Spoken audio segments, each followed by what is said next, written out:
Hello? Good morning, Aski and Ari and Ginny and Becca. Please free Dylan from the dentist so that we can have a happy Dylan day. Good morning, everybody. Oh, Timmy.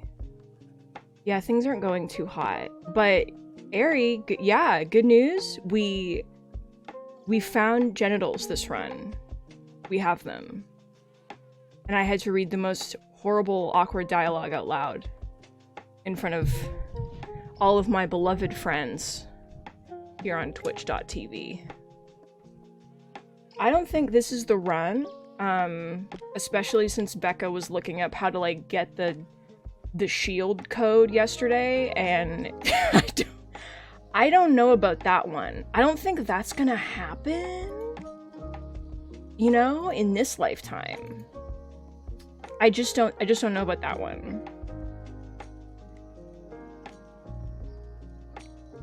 But it's okay. Yeah, it's super convoluted. Like extremely convoluted. But it's fine. Maybe one of these lifetimes we'll get it and everything will be fine.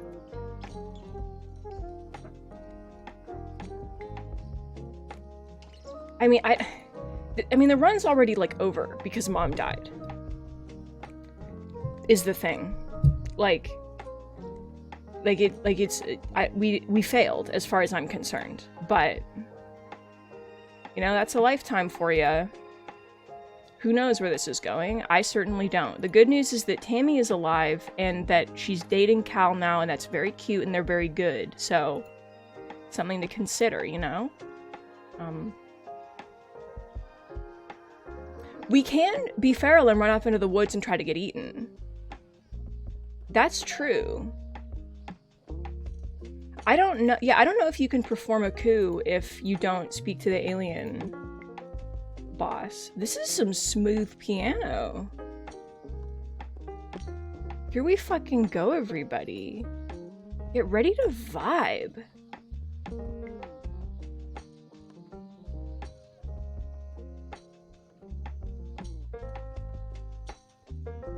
Can you welcome again?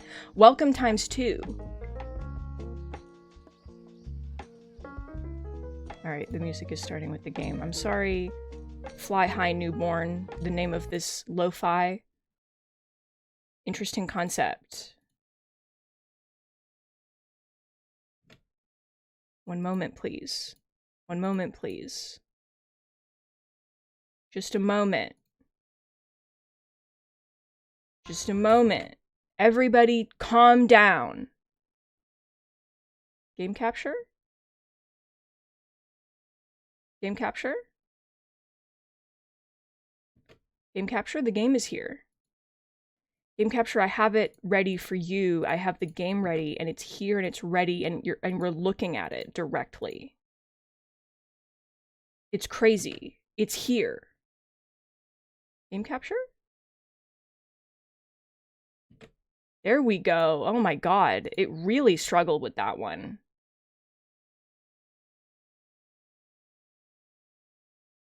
Alright, everybody. I think I adjusted the audio levels yesterday, so if things are too loud or too quiet, let me know. We roll out. We roll out.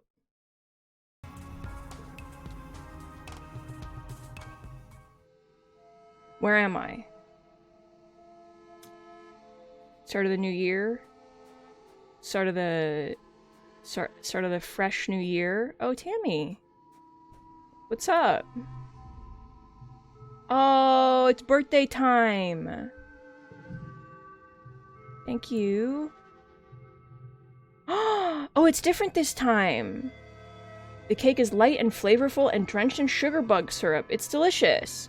Thanks to the Helios hydroponics and the help of the native flora and fauna, Tammy's cooking ability has come a long way from dressing up soy rations. Yay! Let's share. Tammy.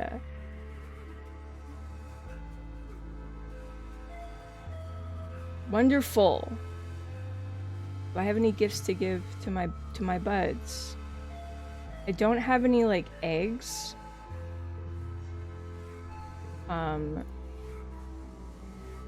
And that's what you like. Oh, we are not friends enough. We are not friends enough to, like, for me to stop you from dating the fascist. I'm sorry. I'm sorry that I did this to you in my own way. Okay, are we going outside and just trying to, like, force the aliens to love us?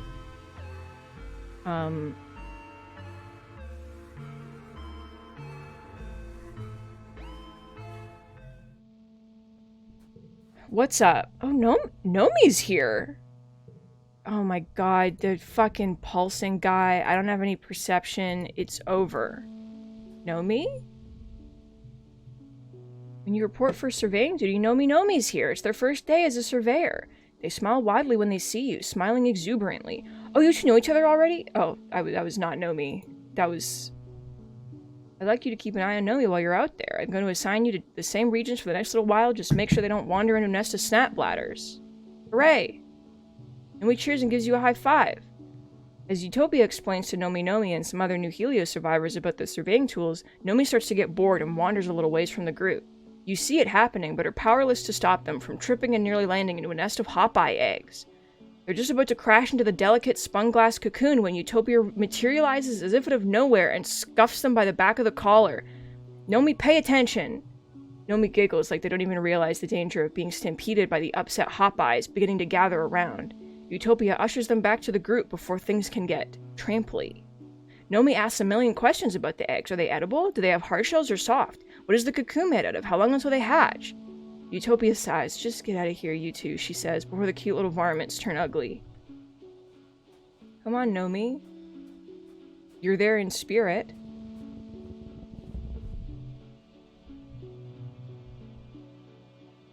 Oh, we can play in the snow. Okay. You make a snow buddy. Well, Nomi's not here anymore. I thought we were gonna, like, make a snow buddy with Nomi.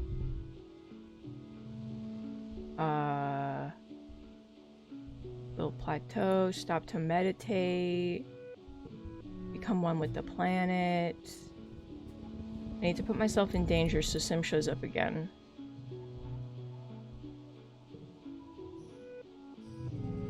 Where's the giant creature? Okay. There's no... Well, oh, there's gems. Okay. I'll keep those. And then... 3, 4... 5. And then... the creature. And then the creature. Oh, it doesn't matter because you're gonna stay a 4. That's fine. Next round, baby. Here we go. Mars, Jesus Christ. Why do you make everything so difficult for me? -3 kudos. Like, why do I have to pay you every time I, like, remember that you exist?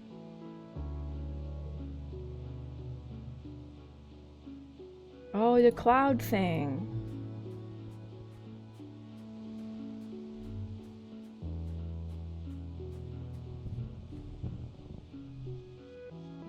Okay.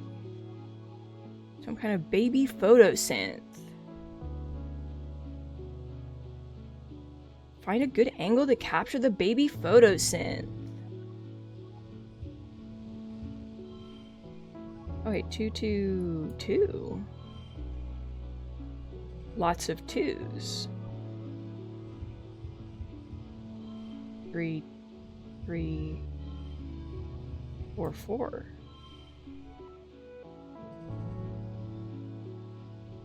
Well, here we go. The best card in the fucking game. Like, it's just the best card in the game. It simply is. What the fuck? Nougat! Come up a tree and get a great angle from above.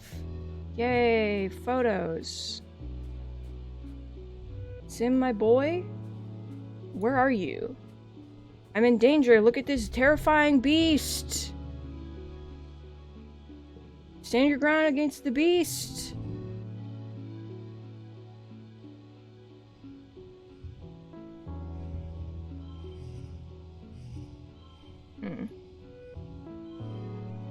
No, I'm gonna keep you. Oh god, these 5s? This is good. But I can also do this. It's fine, I'll just keep the 5s, and then we can just 5, 5, 5. There. And then we can 6, and then we can, and then we can 3, and then we can 1, and then it doesn't matter anymore. It doesn't matter anymore. The creature.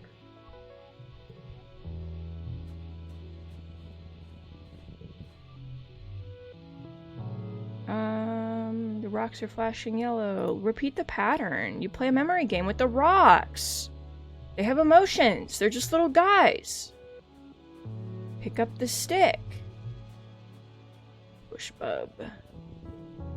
Hello. Oh no, there's 2 of them. Don't attack them.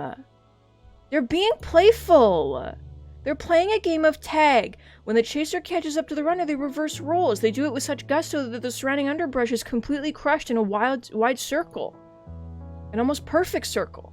And all at once, the first one crouches down the path and tucks its arm and head into the bushes on its back. You swear it was just a rock now. The second one circles the first several times, sniffing, then crouches in the same position. Keep watching. In perfect sync, the 2 creatures slowly stretch out and up, revealing their rocky bodies and reaching their surprisingly long necks up to the sky. They begin to shake their bushes and rattle their antlers in rhythm with each other as they stomp slowly around the clearing they've made. You think they're dancing.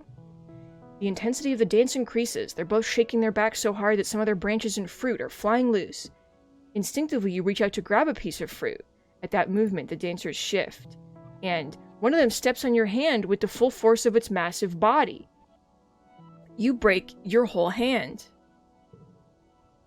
The 2 creatures had been so intent on each other they hadn't noticed you were there. They're so startled and perhaps embarrassed that they take off running in opposite directions. Don't be embarrassed, my boys!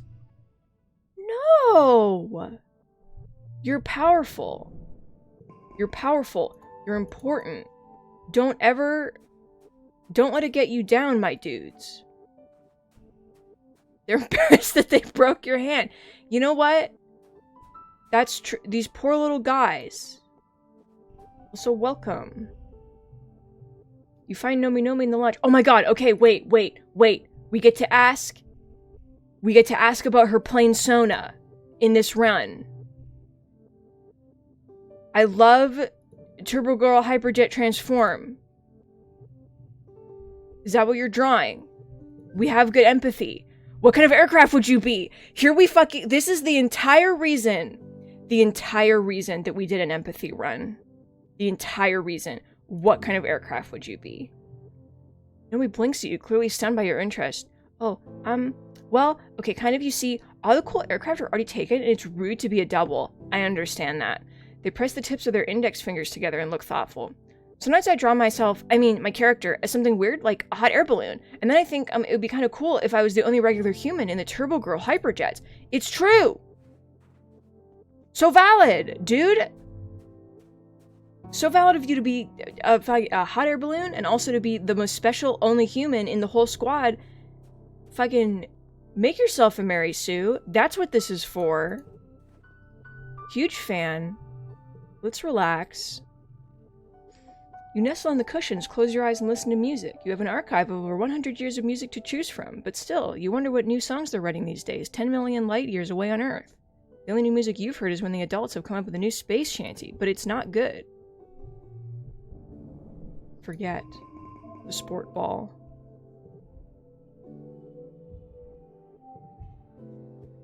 Hey, you two. Oh, you're sad about the... Yeah, I know, but I get it. I get it. I have fruit for you. Enjoy. Cal is leaning against the doorway of the lounge, chatting with Tammy. They're holding hands and look up as you approach. Oh, hello, it's old too, Tammy says, smiling warmly. Cal tucks a lock of cotton candy pink hair behind her ear. They're so in love! They're so in love! I got you a cake!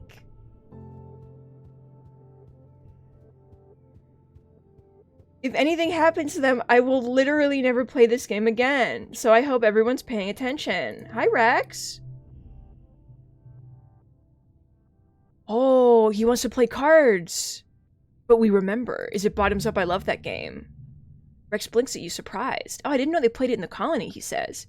You don't know how to explain to him that you don't. You just remember him explaining it to you in another life. So you keep your mouth shut. Since you already know how to play, what do you want to bet? 20 kudos? Yeah, dude. I love this guy. I love him. He's so cute. What a good boy. Okay. We've already asked these, but I'll ask again so that we are super friends. He likes to cuddle. He wants to have 1 million kids and make stuff. Good. Wait, we've played this game before. A memory jolts through you from a past life. Rex's last card is high. You can definitely win this, even with your high card. Check Rex for tells. If you want to win, you should play a high card. Let's do it. You put down your higher of your 2 cards, and Rex shouts, "Are you for real?" He laughs. That was a really risky play. You're lucky I only had a high card left. He turns over his card. It's even higher than yours. You win the game by a comfortable margin. Rex links your hollow palms and transfers you your winnings. It's a good thing I love helping so much, he laughs. You can rack up kudos pretty fast. You're a good boy. I'm gonna give you a hug. Yay! And then I'm also gonna give you a stick. So, enjoy. I remembered your birthday and I got you a stick. So, enjoy.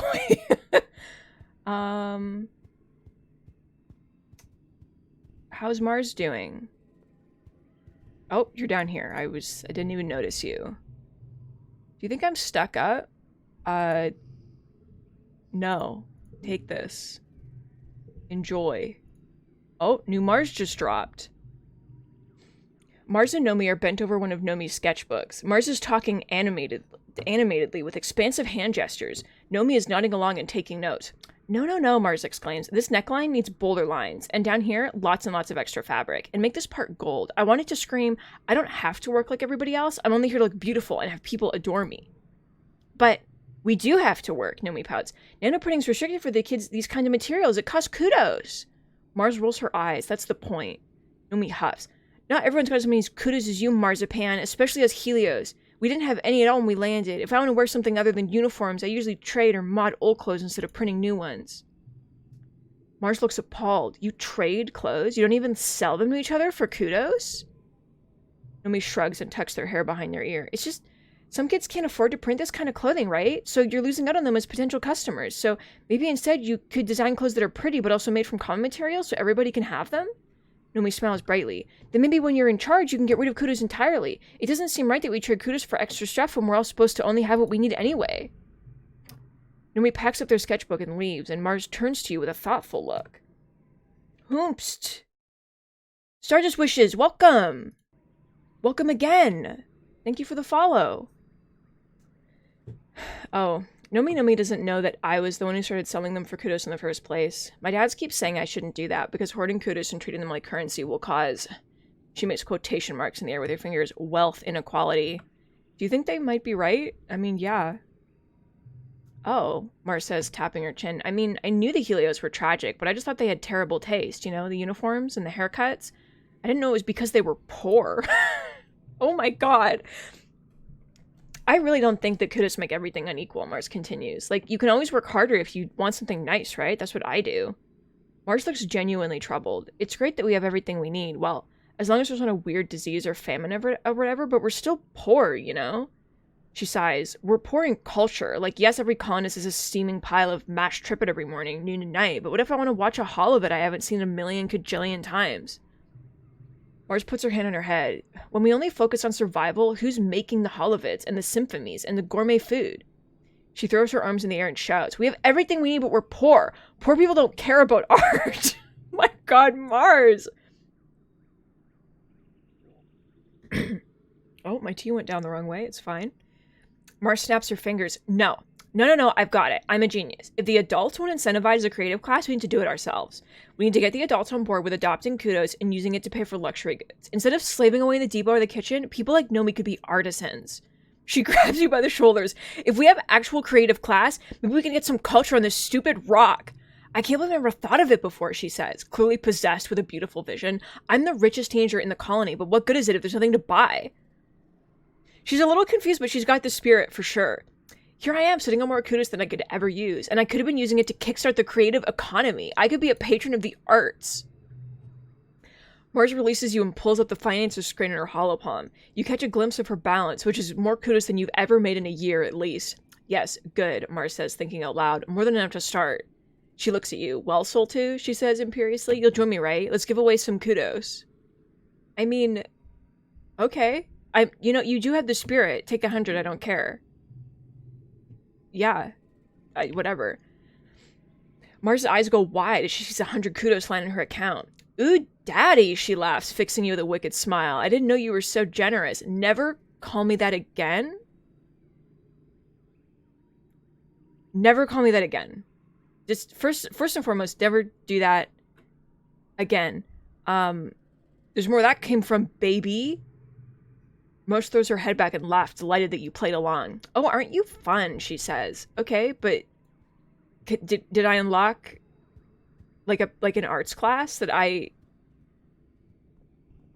If she calls you, like, mommy, if you're a girl, I would force quit the game. So, I'm glad that we all established that. Do you want some fruit? Okay, not like immensely, but you enjoyed it, so that's cool. I actually love Mars is the thing. I think that she's actually very good. Again, she's confused, but she's got the spirit. And that's really important to me.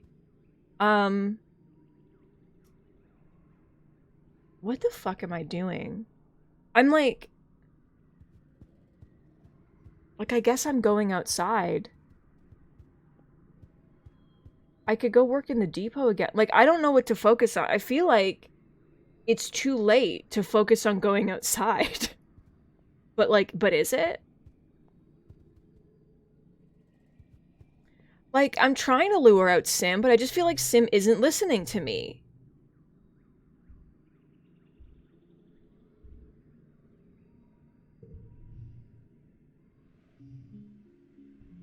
What's up?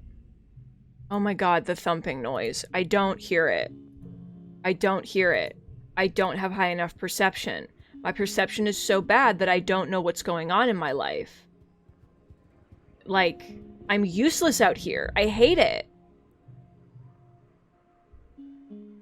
Ew, I hate these things. Stop. Oh, the creature! Freaky are carnivores, you'd think, but the juveniles are too small to take out anything larger than an insect. It's really big. Wait for it to leave. You back off and wait. It sits there and gnaws at that animal slowly for hours. It's disgusting. Eventually, it rolls over and takes a nap. Its many legs kicking up in the air and its tummy bulging. You try to sneak by, but it wakes up with a hiss. It drags the rest of the carcass off into a tree, and you can finally pass. No, it's a good little guy. Look at him. I love Riki. Perception challenge. Let me perceive. Please let me perceive. It's a high card. 7. Yeah, we could... I mean, there's no more blues. I feel like I should keep that and then... 7. Big. Sure, I don't care. I don't have, like, any blues. That's okay.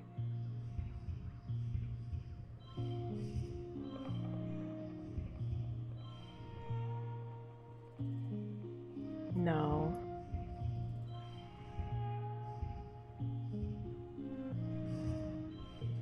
Whatever, there's a blue. Okay, here we go. 4. 4. I should probably put this here. 4. Unchangeable. 4. 32.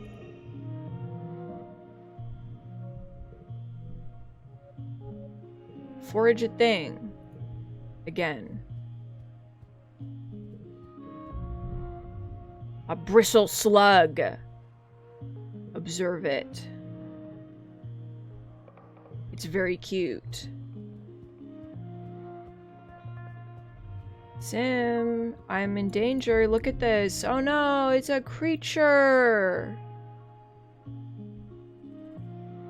It's acting strange. It keeps scurrying up trees and hanging upside down to get a different angle to look at you, then dropping down when you try to pass underneath it. Approach it. Approach the creature. Okay, 3, 4, 4. And then... It is such a high number, my god. Big. Huge. Huge win. Well, actually, I could... I'm gonna save that, and then I'm gonna, like, do this. And then I can make it wild. And then I can do, like, a 5. And then I can do, like, a 5. And then I can win the video game. Ricky runs up your leg! It's a giant spider thing and it's got weird tentacles, and get off! The urge to dance around and shake it off is almost uncontrollable, but you manage to keep your cool. The Ricky tastes you with its tentacle feeler legs, but doesn't look interested in causing you harm. It pokes at your backpack, trying to get in, then gives up and scurries off. No, it's a friend! I miss Fluffy.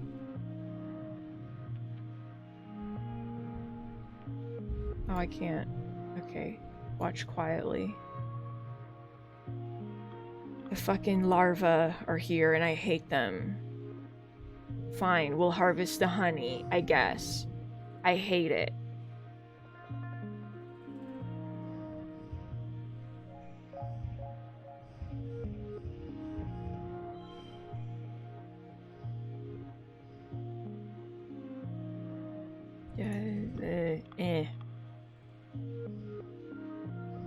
Ugh.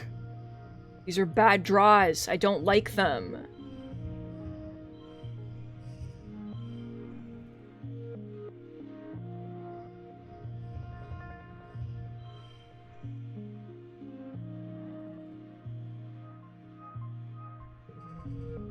These are bad draws. This is not.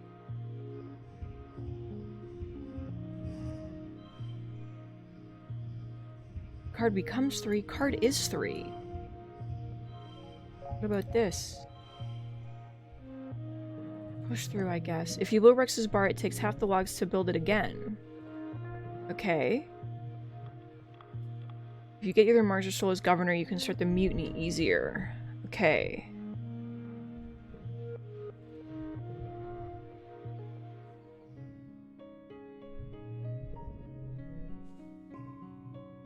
The shimmer's here. And it's fine. We fixed it. Don't fucking worry about it. I vase. I'll be back for you another time, bud. Trust me. Okay, I can't really do anything with anybody. Oh, Tammy! It's a beautiful day and you spot Tammy outside the lounge enjoying the sun. Her father Tonan's there as well with a supportive hand on her shoulder. She waves excitedly as you approach. Soltu, guess what? Dr. Instance approved me for artificial insemination once I turn 18. I can have a baby. You knew that Tammy wanted to be a parent, but so soon? She's only a year older than you are. Seeing her sitting there kicking her bare feet in the grass, you can't believe how young she looks. And just how very happy, beaming from ear to ear. Wanting to be a mother, Tammy smiles at her dad. It's one thing, it's maybe the only thing I've ever really been sure of. The funny thing is, Tammy muses, I know I should feel scared, but I don't.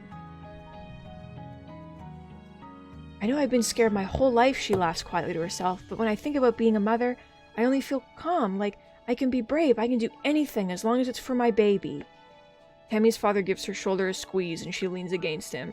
Even when I was younger and I took care of children in the old creche, if they cried or were scared, that was the only time I wasn't scared. She shakes her head. Isn't that funny? You're stronger than you think. Maybe. Is this what it feels like to have a purpose, Tammy wonders? Cute.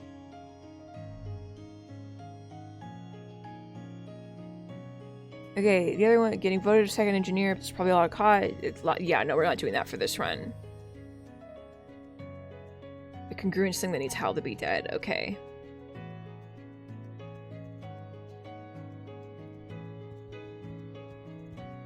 Understood. Okay,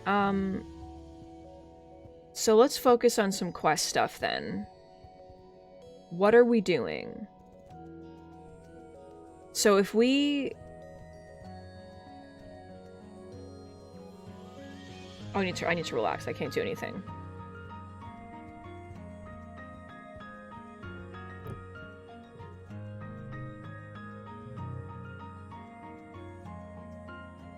I'm really curious about the, like...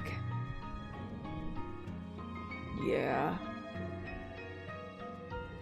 I'm really curious about the way that they have children in this game.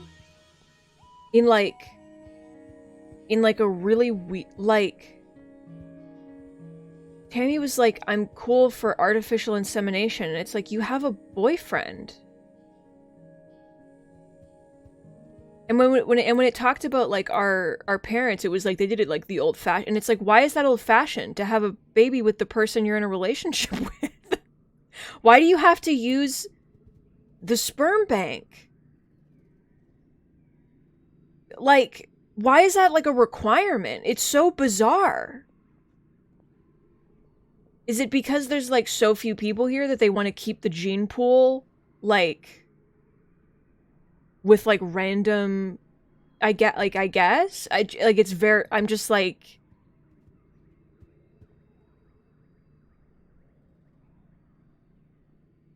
what the fuck is this? Okay. Eugenics.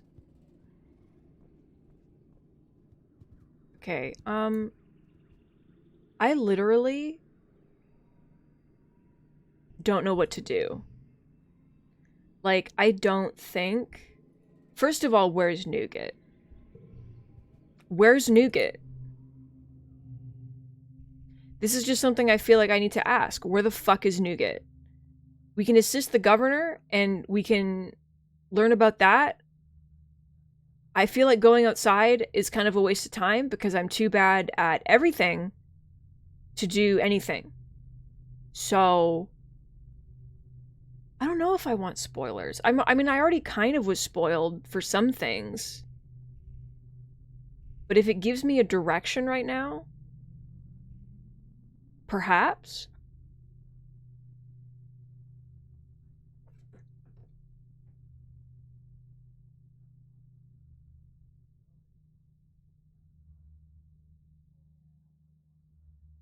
I keep forgetting I'm still just like a little guy.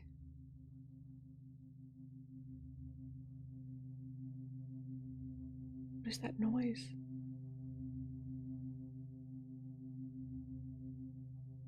I don't like that little buzzing noise. I'm going to assist the governor, but like derogatory.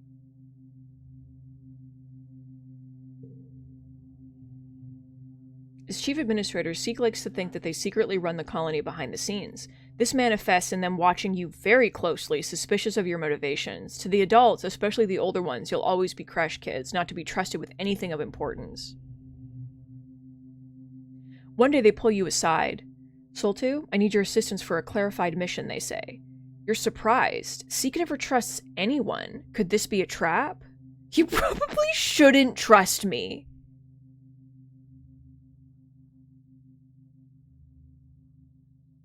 You can definitely trust me for sure.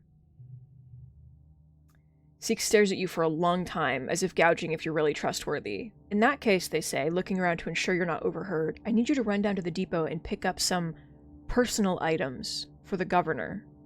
You nod and make a note of the items. Wow, you didn't think people as young as Lum got hemorrhoids.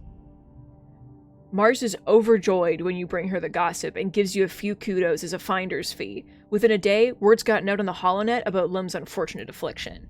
Good. Lum is on a bend the next day, complaining about people spreading rumors and his image being tarnished. It really goes to show how disrespectful people are here outside of Earth's rule. Seek shoots you a smug look. They knew they couldn't trust you. Why are you smug? You gave me that information because you trusted me, and then I betrayed you and you're smug that I betrayed you? That sounds like a you problem. Like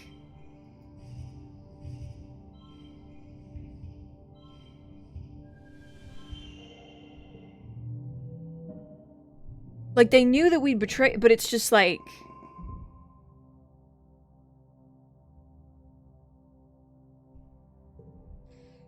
was that a test? Is that why? And they're just like, now I won't trust you with the more serious things. Like, I don't really... I feel like we won, because now the whole colony knows that he has hemorrhoids. Like, I don't know about them, but I feel like that was a victory for me, personally.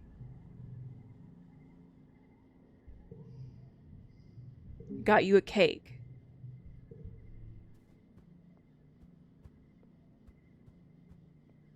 And I'm gonna give you a hug, my boy. You're a good boy. I'm gonna give you a hug. I'm gonna give you a stick. Very exciting. What's up, bud? You find Rex in an empty space outside the lounge, setting up a construction holo projector and running through different projections of future buildings, taking notes on each. He looks up from his holopalm as you approach and bursts into a huge smile. Well, hey, Soltu. Rex jerks the thumb at his chest. You're looking at the newest member of the colony construction crew. I'm surveying the colony for places to build new private family quarters. People are going to want to raise families here soon. Isn't that real? Families? Yeah, Rex says, beaming with excitement. Especially as Helios, we've been cooped up on a spaceship for too long, and you know, when people get grass under their feet and fresh air in their noses, he bumps his hip into yours with a whoop of laughter. They get frisky. Get ready for a baby boom. Houses are going to be in demand. Besides, he continues, I think I kind of got an idea of what I wanted to contribute to the colony. I want to build a bar. A real one, not just a canteen. Nice decor, a space for live music, cushions everywhere, fun drinks. Mars has been helping me with the details. He sighs dreamily. Can you imagine? A place where the whole point is just to relax and be with your friends? Sounds like a great idea. I think so too, Rex says, spreading his hands wide. People need leisure time. We need time to connect with other humans. We're social creatures. We need our packs. Yeah, he's a puppy. All I want to do is help people connect with each other, you know? Rex says. I love building things. I love cooking things. I love making people happy. Coming together to create something is why we're alive. He gestures around. I don't just mean buildings. I mean, they're all right, but what I'm really into is everything that goes into making a building. It's more than just walls and a ceiling. It's an agreement between people that we're going to form a society, that we're going to cooperate to make something bigger than ourselves, and then we're going to meet there in peace. Rex shakes his head, clearing his thoughts.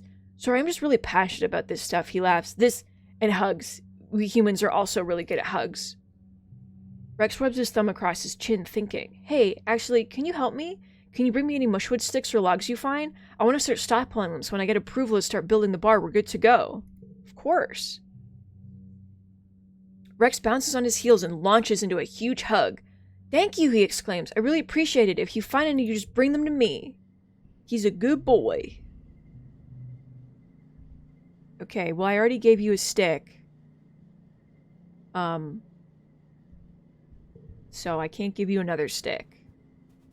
Sorry. But I got you a flower. I want to save the other thing for your birthday. So... Anyway, bye! You pass the construction yard on your way to work. Rex waves you over. Hey, come take a look at this, he says, leading you over to where a portion of the heliosphere is being married to the old living quarters with a scaffolding of mushwood. Isn't this wild? It's like our two ships are actually becoming one. He throws his arm around your shoulder. It's like a metaphor, get it? The colony and us from the helio, learning how to work together, how we build our environment affects how we live, you know? You should come by and help me, he continues. It's really fun. You get to build things and the construction crew's really nice, and you get to hang out with me. Wait, why not start right now? He hands you a plas cutter, a gun-shaped tool that emits a thin beam of superheated plasma. No time like the present, right? Six says we always need more workers here. You do have another job that you're promised to do. No, I want to help in the yard. Sorry. Rex slaps himself in the forehead. Oh, duh, of course, you've always got something going on. He lets you go to work with a wave and a smile. I'm sorry, bud. I need to manipulate the governor. I don't think you understand that I need to manipulate the governor. Okay? I don't want to lose more kudos. But I'll take a big win. Fuck it. Whatever.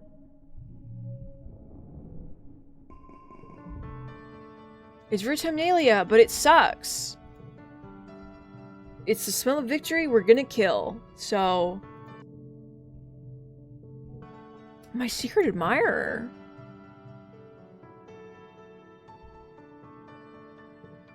Interesting. No. I diss. Who the fuck? Oh, Mars. Are you my secret admirer? Oh, cute! Cute! I do like how it changes. I like you too, sure, why not? Well, isn't that convenient? She brushes the hair off her shoulder and stands up straighter. When did she get so tall? You know, I think what this colony needs is a power couple, she continues, so people can look up to us and think, wow, that could be me one day. She leans in and smiles charmingly. This close, her undivided attention is overwhelming. She has a way of making the rest of the world disappear. What do you think, Soltu? How about you and I show everyone... Wow, the way that with other people... You can flirt with them like 80 times and it's kind of like nothing. But Mars is like, we're dating. You flirt one time and she's like, so we're dating? So like we're in a relationship officially right now? Like immediately? I didn't think that that was what was going to happen. I thought we were just going to like... I was going to flirt and she'd be like, haha, and then we'd move on with our lives. But now... Like, I mean, I don't see why not. Sure. Then it's settled, she says. I'm glad you agree. I knew you had excellent taste. She leans in and kisses you right there and where anyone could see. You hear Rex wolf whistle from a distance, but Mars, of course, isn't ashamed. She just curls her fingers in your belt loops and pulls you closer. Oh my god.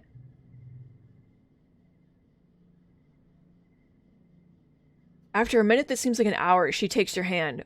Fair warning, gorgeous. I am a demanding girlfriend, she says. Jewelry, clothes, sweets. I want it all. She lightly taps the tip of your nose. For now, though, I'll go easy on you. I've got the afternoon off. What do you want to do with it? Oh my god, Mars. It just instant. It's just instant. There's no hesitation. Your place? Don't even worry about my dad's, Mars whispers as she leads you into her room. They don't really care who I have over. She sits on her bed and pats a spot beside her. So, have you kissed anyone before? Because I have. Tons. Come here, let me show you. You and Mars make the most of your afternoon. By dinner, you have some pretty interesting new marks you'll have to learn how to hide. But what about your dad's? I want to meet your dads. Please. You find Mars frowning over a textbook on her holo. She flips through the pages with growing disgust until finally she gestures angrily to dismiss the screen and then drags her hands down her face. "Oh," she exclaims, "people totally suck." You slide into the seat next to Mars and she sighs. "I told my dads about my plan to get the adults to adopt CUTEST as a way to encourage the arts, and they got really weird about it. Like, they think it's a good idea, but then they told me I should read up about Earth's history. So I did. You know what I found out? People suck. The whole reason we left Earth was because trading money for stuff was a bad idea. It made a few people rich and everyone else poor, and it destroyed all the culture, and people fought and killed each other over it. By the time our parents left Earth, almost everyone worked super hard and was super poor, while like 100 people barely worked on a private spacecraft. That's so dumb. This colony is the closest humans have come to income equality in thousands of years, but we don't have any passion. And Earth's history is full of people with passion who end up turning into supervillains while everyone else starves," Mars says, crossing her arms. "Is that all we're capable of? Really?" She looks at you intently and puts her hand over her heart. "I'm a passionate person, Soltu," she says. "Is being a despot all I'm capable of? I mean, there's nothing wrong with passion." Mars purses her lips. "I agree, but no one can be right 100% of the time. If I really am going to run this place one day, I can't be surrounded by yes men," she scolds you. "I need you to have a little backbone, Soltu, or I'll end up exactly like an Earth politician." "There has to be a middle ground between austerity and inequality," Mars continues. "I don't want to have everything while everyone else has nothing." Mars is like, her third eye is opening in like one day. Like, it's been a day and she's just like... Like, yes, obviously, I want to colonize this stupid rock, Mars continues. "I want massive cities and glass skyscrapers and flying cars. I want to have to fight off aliens every year. I want to pave over all these scungy pollen trees and kill the stupid bugs. I want air conditioning." Okay, you lost me. You lost me a little bit. You lost me kind of a lot, actually. I want everyone to have everything, even the stuff that the adults think doesn't matter. We can't live like animals just because of the boogeymen from our past. "One day, I'm going to be running this place," Mars says. "Just you wait, Soltu. I'm not going to let us fall into the same patterns we did on Earth. We have to take care of each other and master this planet, but we also can't forget what makes life worth living. Luxury." What do you think, Soltu? What do you think, Soltu? Why did I say it like that? Do you think I'm on the right track? How do we avoid past mistakes? "Well, I mean," Mars starts, then furrows her brow and thought, I guess I thought because we're already starting out equal, people would just be better?" She frowns. "You're right. It seems like wishful thinking, doesn't it? Well, at least I have you to bring me back to Earth. I mean, Vertumna." She smiles and clasps your shoulder. "Thank you, Soltu. You always think of things I don't. I really appreciate that about you." Okay. Okay. You know, there's a lot going on. There's a lot to take in. I can't give you another stick. And what about you, Nomi? You're so cute. Do you want a flower? Oh, it's your birthday. I'm sorry. Fuck.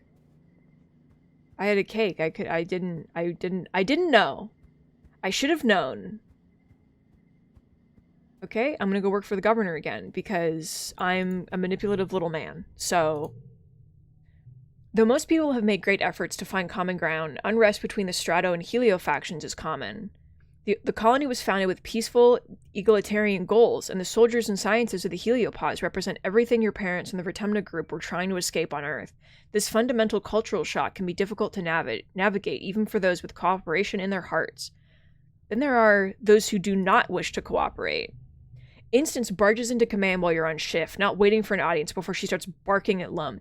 "Governor Lum," she snaps, "tell your soldiers they are not, and will never be, welcome in my lab." Lum blinks. "Soldiers," he says? "Do you mean the researchers?" At Instance's terse nod, Lum smiles and puts his feet up on the command console. "We brought Earth's finest scientists with us, Instance," he says condescendingly. "Experts in their fields, every one of them. I thought you'd be grateful for the help." "As assistants," Instance snaps, "not as lab heads. You can't just come in here and instate—" "I can, actually," Lum says, spreading his hands innocently like it's not his problem. "Look at this place, Instance. Your word hippie experiment failed. If it weren't for us, you'd be burying each other right now. Everyone has to work together." Just then, the aforementioned researchers catch up to Instance and all start talking over each other, demanding that the governor order Instance to stop treating them like interns and start promoting Helios to lead positions. Instance starts yelling back, and command becomes a chaos of scientists screaming and waving their arms in consternation at each other. I mean, it's Instance. Instance is right to protect the colony from presumptuous eggheads with Earth's poisonous ideas in their head. If the researchers want to help, they can do as they're told. You add your voice to the din, though probably only Lum hears you. He frowns. Lum tells you to ignore them and get back to work. Listen while you file reports. You could practically write these reports back on Earth with your eyes closed, or in this case with your ears open. You half-heartedly type up a report and continue to listen in. If you think I'm going to just hand over classified colony intelligence to a bunch of space cops, Instance spits, and the researchers all clamor to deny their relationship to the Heliopause military. Don't you pretend like you don't want to send me back to Earth in chains, she snaps right back. That's why you're here, isn't it? You don't care about Vertumna. You care about recovering your master's stolen property. I'll bet you would have loved to get all 4 of us, she says, but Udicott and Fluorescent had the good luck to die before they could see their work destroyed by a bunch of jackbooted Earth thugs. You flinch. It hurts to hear your mom's death described as good luck. Instance stands ramrod straight, her face crimson with fury. Well, you're not going to get me, and you're not going to get my work either. Lum steps in finally.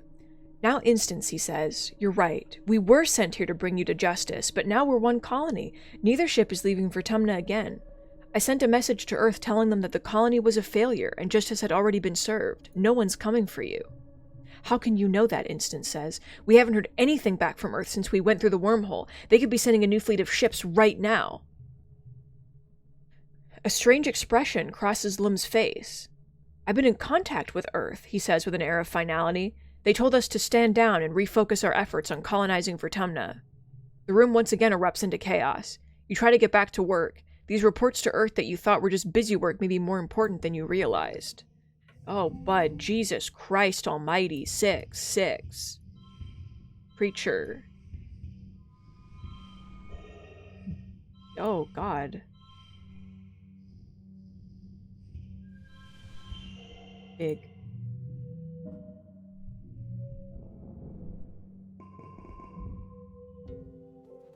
Yes, my persuasion.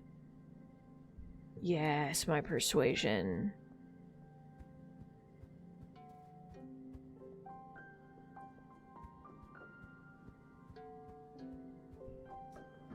Okay, well, if I have that, then I don't need my persuasion jacket anymore. And I don't need this anymore. I mean, the bonus to straights is good, but... Dylan! Thank you for the sip. Happy Dylan Day! Welcome!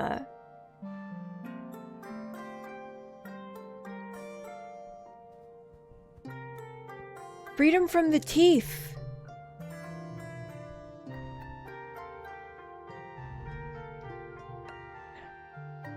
At the next SFC club meeting, Mars is frustrated that it's still just you, Mars, Tang, Tammy, and Cal. Tammy comments that she thinks it's nice when childhood friends still hang out together when they get older. Mars rolls her eyes. So, I talked to Lum, Mars says, then holds up her hands in her defense. Not about the club, okay? I know how to keep a secret, I just want to get a closer look at him, you know? Tang smirks.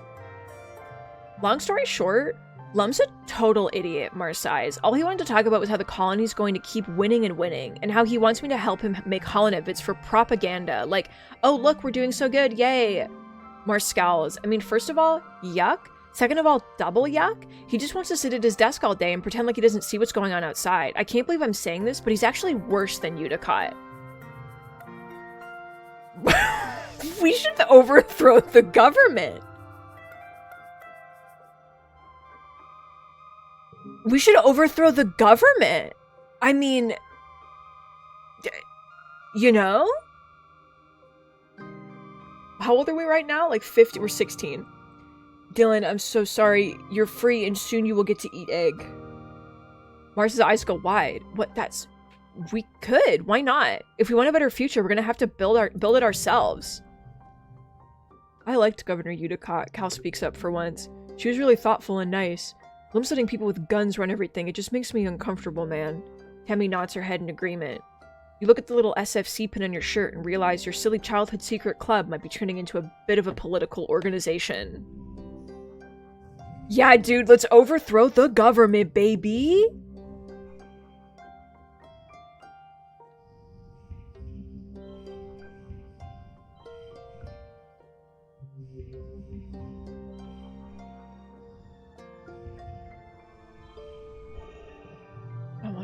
Please, CUTEST, stop it.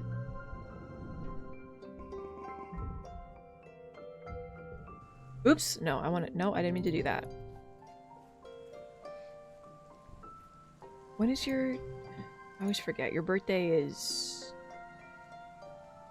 early wet, which is now.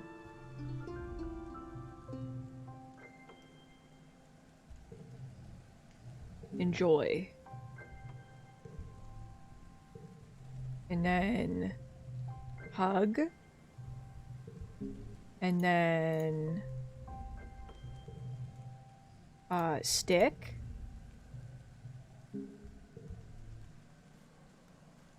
And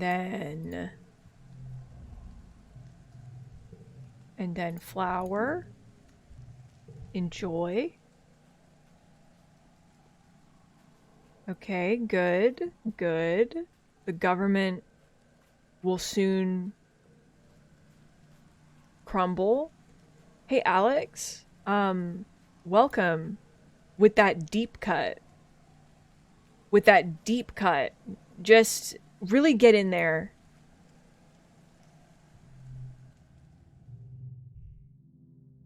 Let's do it. Mars usually handles Lum's social media presence, which is an unusually important job for a colony so small. Lum really cares about his image. You think it must be part of his strategy. If people think that they alone are frustrated with a leader that everyone else seems to like, they're less likely to voice their discontent. It seems a little dishonest, though. You've seen Lum's holo message inbox and joined him on some of his excursions to speak to the people. You know Lum isn't as well liked as he makes himself out to be. Here we go, baby. 5, 5, 5, 5. Kill.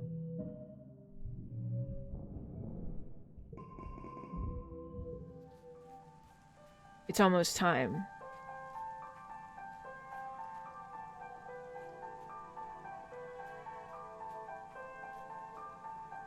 I don't know what it's almost time for. I'm assuming that we have to be a little older to overthrow the government.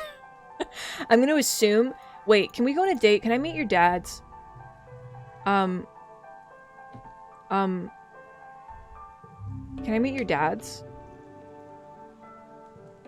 No, we walk on the walls. You and Mars go for a wander on the colony walls, where Mars points out everything she dreams of for the colony. 2 museums, one for Earth history and one for Vertumna, she says, gesturing to where engineering is right now. Bistros and cafes that are everywhere, of course. No more eating from the canteen kitchen 3 times a day. 2 theaters, obviously, one for holovids, one for live performances, including live music and dance. She gestures out toward the wilderness. We'll have to expand, of course, but isn't that in our nature? She looks so genuinely enthusiastic that you can't help but kiss her, which she returns with interest. I staged a teenage coup, my favorite video game.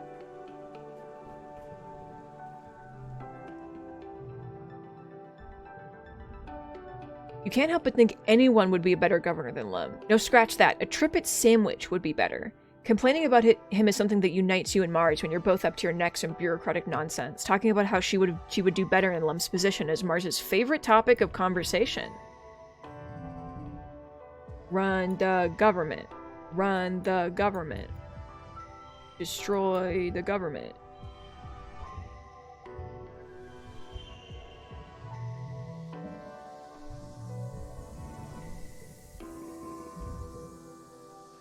My organizing is going up, which is crazy. Okay, can I... I'm like not getting stressed at all. Which is crazy. Can I...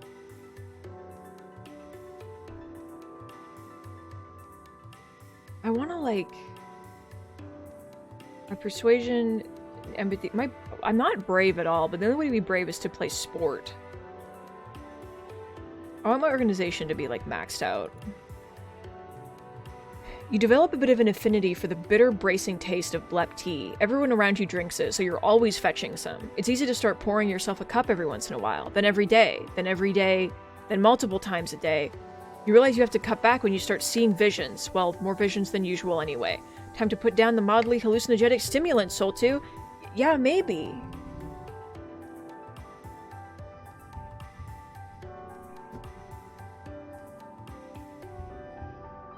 Oh no, I don't want that.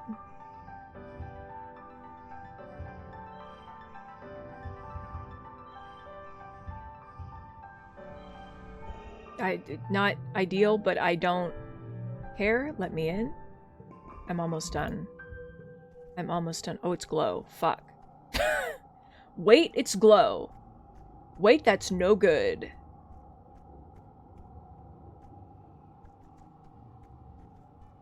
Can I go outside? I don't think I can go outside if I haven't been told explicitly to go outside.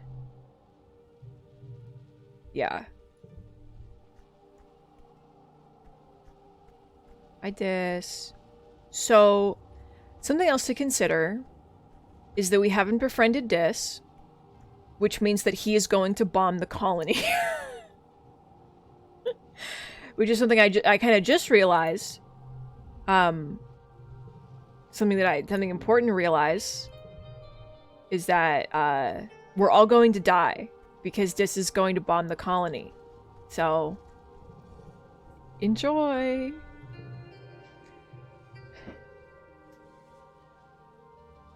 Yeah, he's a fucking guy. Oh, I don't... Listen, bud. Why do I have to see these two? Why is this something that happens to me specifically?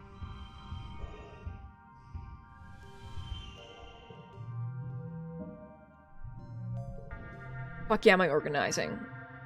You're lying in bed staring at the wormhole through your window when you hear a deep thump resonate through the ground. Then a second one, quieter. The woven roof of your room quivers, unleashing a season's worth of fine glowing dust to sift through the air. Through your open window you hear voices sounding the alarm. The annual offensive is here, and the leading charge are 2 massive faceless. Just hearing people shouting about the faceless triggers panic. Here we go! Just sit there. They're shooting at it. Oh god. Okay, they're on the fire. Don't worry about it. Oh god. Unfortunately, the colony wasn't prepared for an attack of this magnitude, or the havoc that Governor Lump brought down with these explosions. While everyone was distracted by the pyrotechnics, Xenos got into one of the greenhouses and destroyed next season's seedlings, and not all the explosives went off. As Utopia's team starts their cleanup, a stray charge suddenly explodes across the field. Shrapnel zips past you as everyone dives for cover. A piece hits you in the thigh. Fuck. As you gingerly check the nasty burn on your leg, you consider that if Utopia's right, at least the garrison's out of explosives to play with. You can't just nanoprint more unstable molecules like those. But how will the colony defend itself during the next attack? It won't. So keep that in mind. Oh, we got big! Look at us, we're a boy! We got big and we're a boy! We're such a cutie pie. Boy time. You're looking for Mars, so you just follow the sound of arguing until you track her down outside the bridge. I can't believe how short-sighted you're all being, she fumes. Do you think we can just take this planet by force by killing everything that threatens us? It's like you've never thought about anything other than your own ego in 1 second in your stupid life. Who do you think you are, Lum roars. You'd all be dead in the ground if it weren't for me and my soldiers. We're the only thing standing between this colony and destruction. That's the problem, Mars retorts, sticking her finger in Lum's face. You only care about defense and not about growth. She gestures wildly all around her. This place is a backwater. There's nothing here worth protecting, she continues. We need to start thinking about economic and social policies that encourage growth and creativity, or all we're ever going to do is scrape by a miserable existence on this stupid fungus rock. What do you think we're doing, Lum counters? We can't grow until the enemy's defeated. There will be a time for all of your... He waves his hand in Mars's extravagant outfit, nice jewelry and fancy clothing when our work is done. He crosses his arms looking smug. You think you can just walk in here and tell me what to do, little girl? You don't know the first thing about what it's like to run a colony. You just play pretend. At Mars's shocked look, he continues. Yeah, I know about you and your little club, Lum sneers. You're a rich little princess playing politics. You should go back to what you're good at, looking pretty. I'm gonna fuck you up. I can handle this soul too, Mars says, gritting her teeth. At least I'm doing politics, not just jerking off with my buddies about killing things, Mars spits. If every eye in the room wasn't on her before, it sure is now. While Lum is sputtering, Mars tosses her hair over her shoulder and smirks. See? It's not so nice when other people do it, is it? Mudslinging politics is so old earth, she coos, but don't worry, I don't take your lack of class personally. Get out, Lum roars, and Mars turns on her heel and leaves command, grabbing you on the way out. I'm gonna kill him. Glad that we've established that. Wait, Tammy grew up! Wait, Tammy's gonna be big! Tammy's gonna be big. Oh!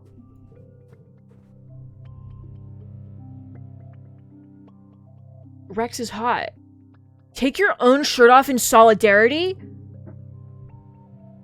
Aw, heck yeah, Rex says, flashing you with double thumbs up as you free yourself from your shirt. Good to know I'm not the only one suffering out here. We're not all like superhuman never sweats Cal. He laughs and runs his hand over his bare stomach. Sometimes you gotta just relax and let it all hang out. You let it all hang out with Rex for a while, letting him chatter about life on the Helio and how different it is here in the colony. I really appreciate that people here don't just expect me to be a soldier, he says. We had civilians on the Helio, but it was kind of like they were just cooks and janitors and stuff. After graduating school, which was like basic military training, if you wanted to have fun, there were only a few choices. You must have found ways to have fun. Rex smiles a little softer than usual. Yeah, I had Nomi, he says quietly. We were the misfits together. No matter what, we'll always have each other. Cute! I got you a log. Enjoy. I'm also gonna give you a hug. Enjoy. Tammy. Look at her!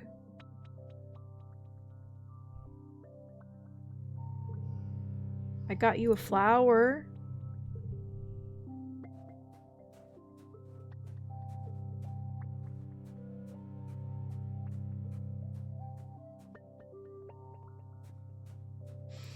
So if we're 18, no, we're 17. Okay, I was like, is Tammy gonna be pregnant? Like, just the second we turn 18, it's like, got you a fruit. I'm like running out of gifts, but enjoy, everybody. So I can't perform physical tasks, but can I still perform tasks? I can.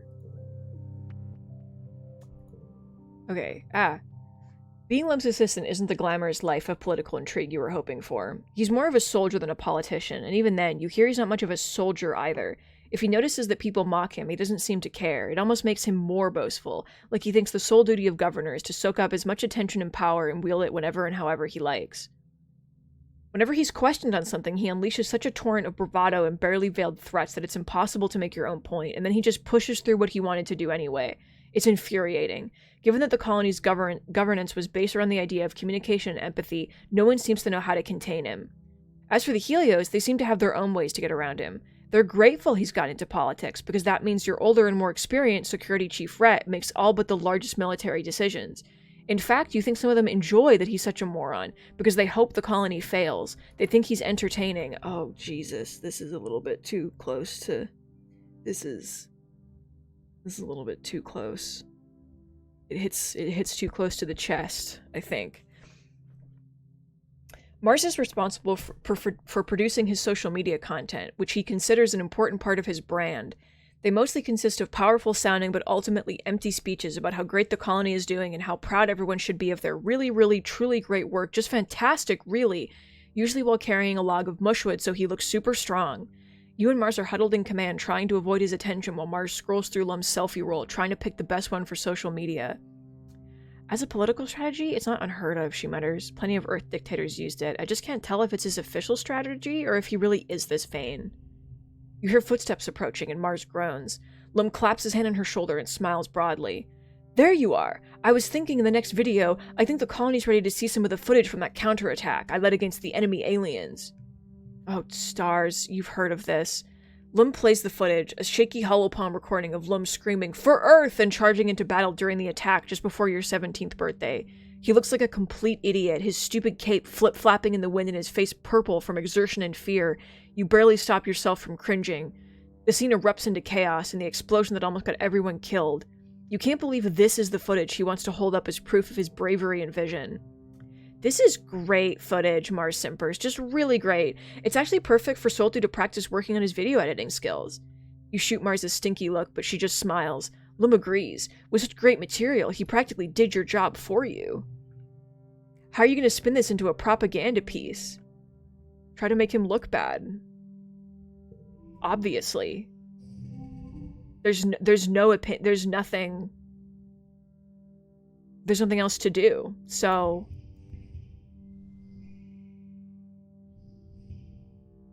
why? Oh, the last card gets a bonus. I was like, what? Okay. 20. Sure.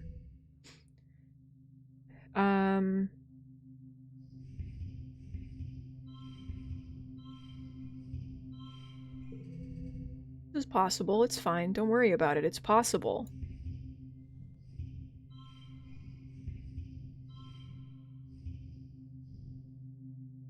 And if not, I'll push through because we're gonna fucking win regardless. I won. Wait, does this... No. It's better. Here we go, baby!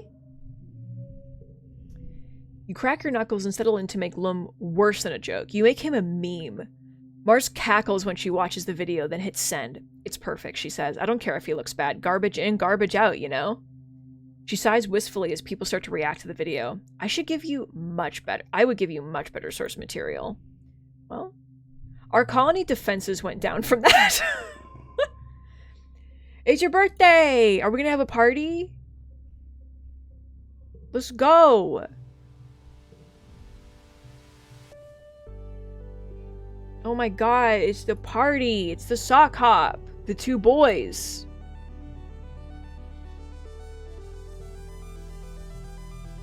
Hang out with your friends.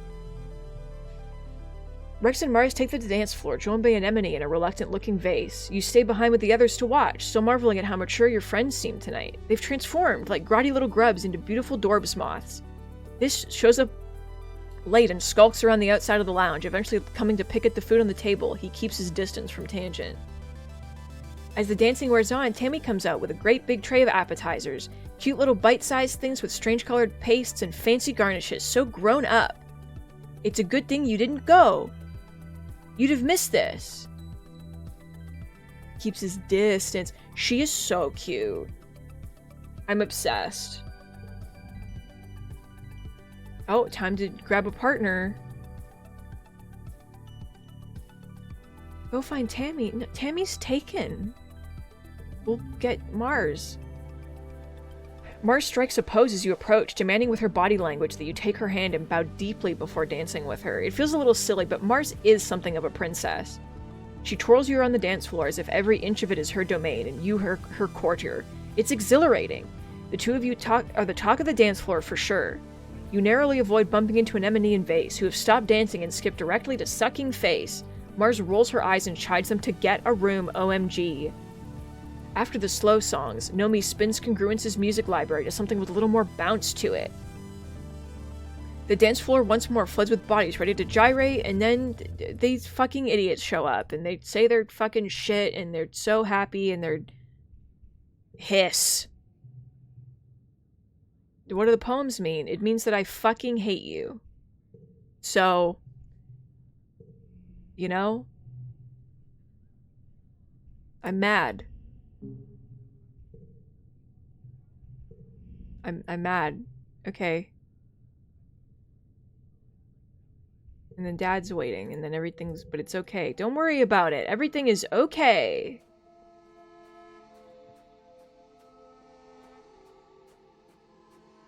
Tammy!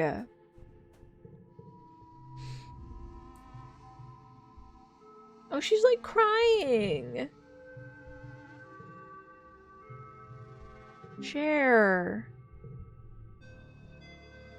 You're so cute.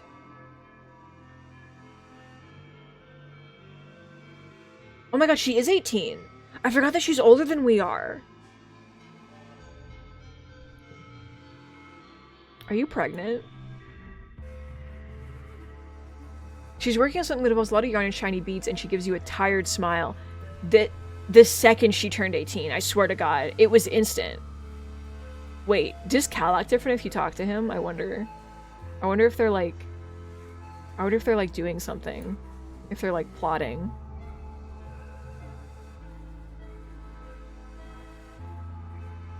Oh my god, Rex is bringing a bone. Nope, they're just... okay. No, I'm thinking though. I'm thinking. Where the fuck is Nougat? She got older! Where is she? I'm mad.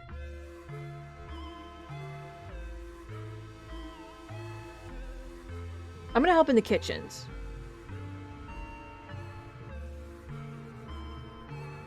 And then we help. And then we do the thing.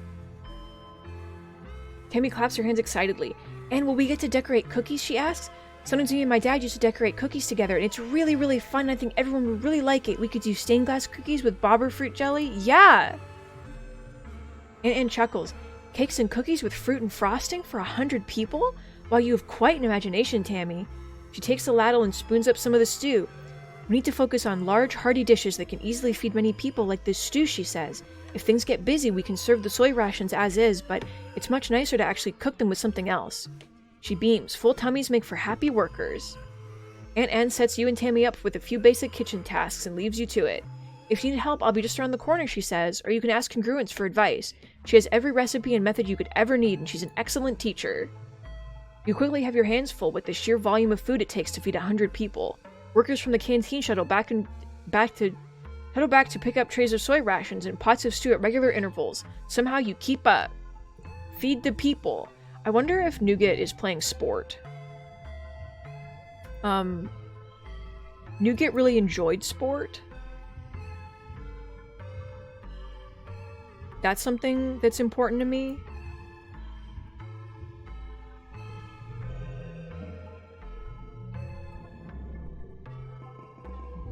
But I can't play sport because I'm injured. I think I can't play sport because I am injured. Wait.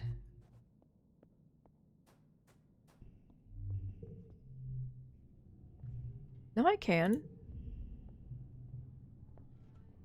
Oh, he said you can be a security officer. Go pound sand, warmonger. You tell Rhett you'll never ever be a soldier, and his eyebrows shoot to his hairline. He goes to a shade of red commonly seen in potato pods. Get out of my face, pacifist, he yells. I don't have time for your bullshit. Where is Nougat?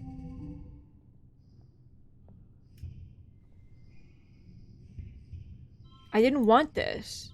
I wanted Nougat. And now what? I'm just lost. In all ways. Fuck yeah, though. Hi, bud. Oh my god, they're playing fetch again. Hell yeah. They're so cute.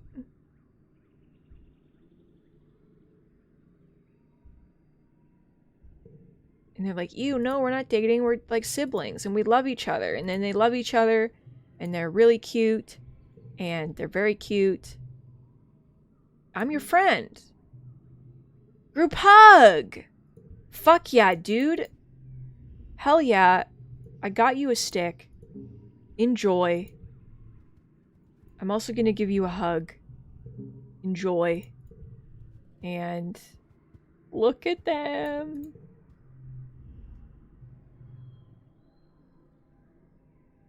Oh, she misses there being babies. You and Tammy watch a group of preteen colonists pass by, joking and pushing each other around. Tammy shakes her head sadly. I miss there being babies around, she says, linking her fingers over her stomach. I know why we're all supposed to stay on contraceptives, but... I mean... You don't just link your hands around your stomach. If you don't...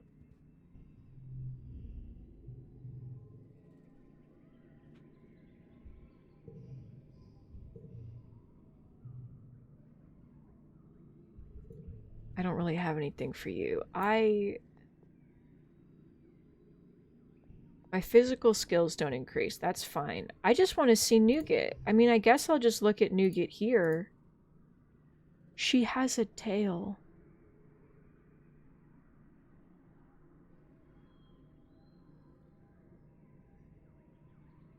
This is the best video game. She has a tail. She's a kitty. She's just a little kitty and she has a tail. Very important, very powerful, very creature.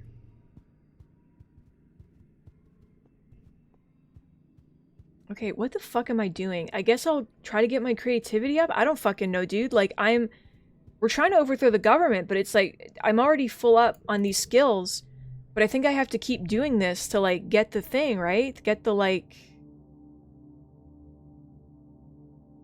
I mean, my perception goes up with... Like, I have to keep doing this to get the events, right? So that we can overthrow the government. I don't know.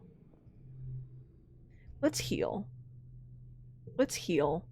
And then we'll think. I want to forget starving. Thank you.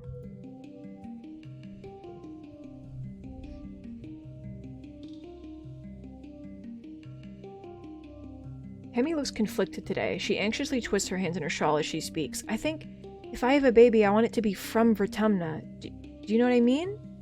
I've just been thinking about it, and I can't imagine a stranger's, you know, she says, then ducks her head and smiles meekly at the window towards the geoponics dome. Not when there are people I love here. Yeah. Yeah. She's thinking about it. They're thinking about it. And I respect it. Okay, I'm gonna run in a circle.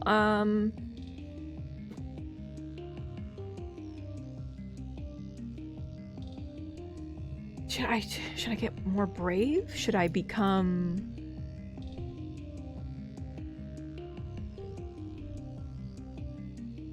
The sports ball bitch hasn't been the same since Com died. Rhett's the coach now, but he doesn't care as much as Com did. He's more concerned with getting sports ball players to sign up for the defense force. We already saw this. Who do I pick for my team? Rex, obviously. Popularity doesn't matter in sports ball, you think. Rex pops the ball under his arm and saunters over, ignoring the venomous look Vase gives him.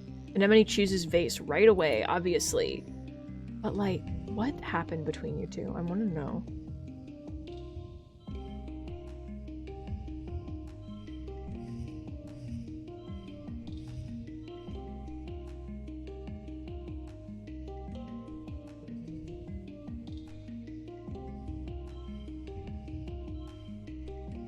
Ugh. I hate that it's locked here. But I guess that's good-ish. And then for 2, 2, 7. Who cares? I won the sport. You and Rex whipped the butts of Vase and Anemone and everyone else on their team. You cheated, Vase complains. Come on, Soltu and Dogboy against me and Nemi hasn't even a contest. He storms off the pitch, venting about how the game was rigged for weaker players because sports ball isn't a real game. Anemone comes over. I think you did well, she says. Good work out there. Rex gives her a high five, but she looks towards where Vase disappeared and shakes her head. Why are you dating this idiot? You love the sport ball. You love sport ball. Why are you dating a boy who doesn't like sport ball? Egg.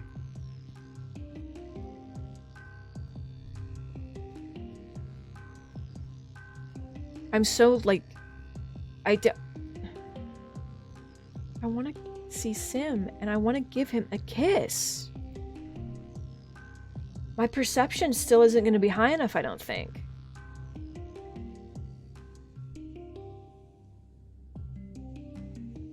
Split it up by 3. Can I please see the thing? Oh, it's this fucking conversation. I would never kill a living creature. Fuck you. I hate you. I hate you. Oh, we're not listening to the device anymore. The device is over. Oh, the massive thing.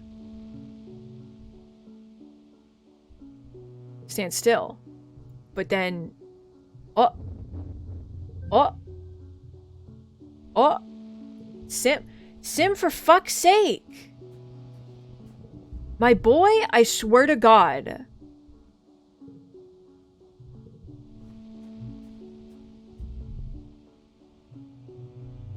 Crawl through the things, and it hurts, but you do it, and everything's fine, and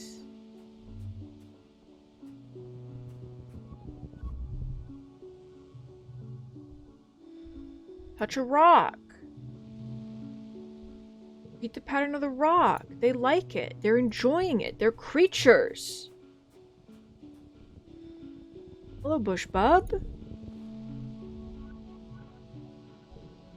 Oh, they're doing a dance. They're doing the little dance. They're doing the thing, the creatures. There they go. Enjoy.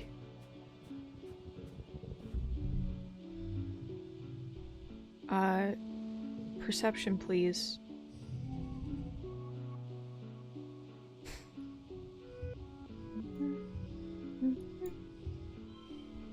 Ugh.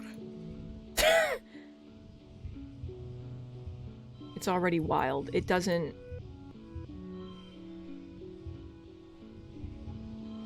Oh. Okay, so this is like an awkward situation for me. Hi, Nougat. I wish I knew, like, where you were. But I don't.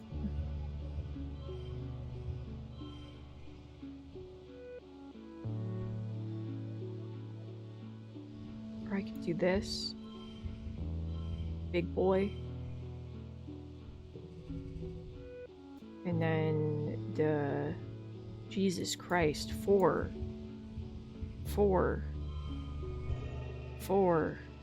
Win the game. My perception. I perceive. Hurting sunbiters. Your creature. Study them. Jesus Christ.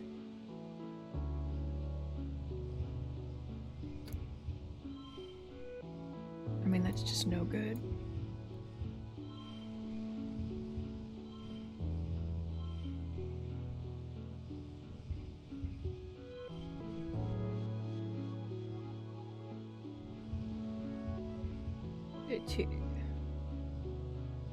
They're just not good. Why do I still remember giggling? The idea that I remember giggling, that I have this in my memory, is crazy to me. After all this time. 4, 5, 6, baby.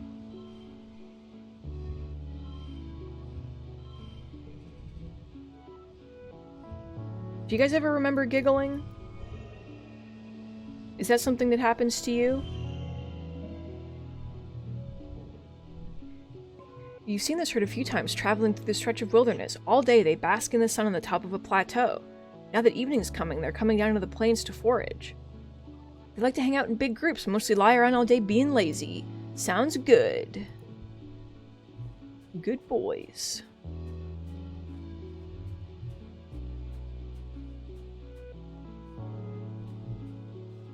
Flower. Bush bub. Pick the fruit and then the creature is mad and he's very angry.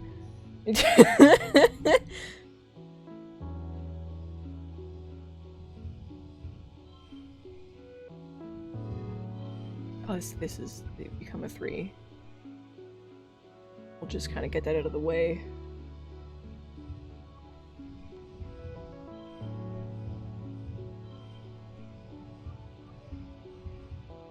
No, 4.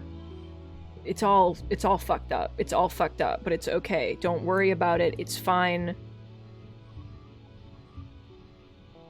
It doesn't become that, though, because it doesn't.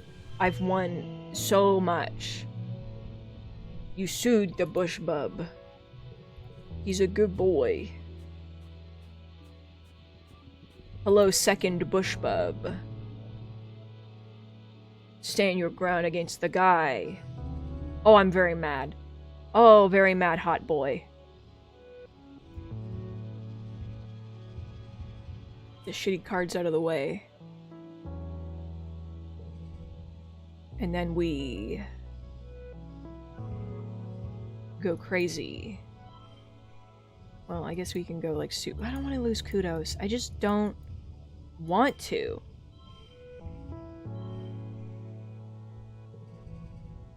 It's just not something that I feel like I desire, that I crave. Big win. Creature. Gotta go home. Sam, I swear to God. This, like, edging that we have going on, I don't like it. Oh, he gives the tackle hug. Yeah, I'll leap into his arms. I'll kiss him. What's a good boy like you doing in a place like this? You're the good boy. Yeah. This is something fun. You want to skip work and hang out? Oh, but you gotta do things. I love you, my boy. I got you a stick. Oh! You spot Rex carrying supplies and big pieces of wood at the construction site at the end of the lounge, the future home of his bar. He waves at you, as much as he can wave with his arms full of mushwood. Hey, Soul 2, he calls out to you. Things are going great in here. Thanks to you, it'll be done in no time. You take a look at what you can see. Rex has kept it all pretty well tarped up. I already read this part.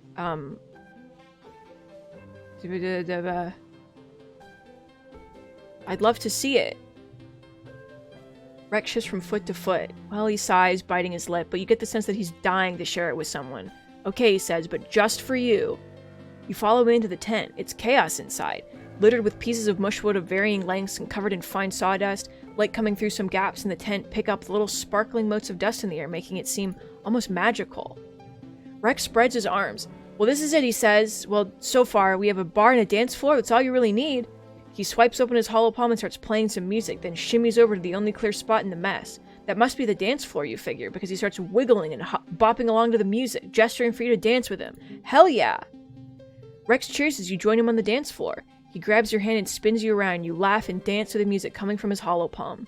Moving your body just for the sheer joy of it feels amazing. You can see the future of this place, a place where people come not because they're stressed and need to relax, but because they can really cut loose and enjoy themselves. Rex has the right idea. Rex comes over to you and slings you into a one-armed hug. Just seeing you makes me super energized, he says. I can almost hear the music now. That's right, the bar's gonna have live music. You know anyone who plays an instrument? I'm gonna work double time to finish this place. If you want to help, bring me all the mushwood you can find. I've been doing that, my boy.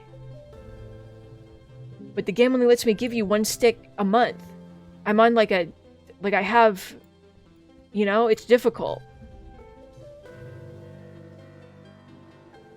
Tammy stands on the loop of the lounge, wrapped in a heavy shawl and looking off into the distance. Do you ever feel like you're just waiting? Yeah? You're waiting for a baby. I mean, you don't need to be like, what am I waiting? You're waiting for a baby. It's the only thing that you like. It's the only thing that you talk about. We know what you're waiting for. Let's spend some time together again. You have dinner. There aren't too many places in the colony you can take a cultured person like Mars, but you have a few tricks up your sleeve. You figure you can throw together a pretty good romantic dinner on your balcony for a girlfriend with luxurious taste. Mars smiles as you pull out her chair at the little table you've decorated with candles and fancy dinnerware. She makes appreciative oohs and ahs as you reveal dinner, which is gracious of her considering it's just food from the cafeteria. It's beautiful, she says, as you tuck into dinner. It may be the same kind of food you've eaten all your life, but the company really elevates the whole experience. Yay! Anyway, I found... Oh, fuck, I didn't find something you might like. I'm sorry. You don't like nature. Well, see, this is a problem. This is where we have an issue, you and me, together. I have to rest and go outside again because I have to meet an alien and give him a kiss. So, 1 second. Can I forget giggling? God damn it.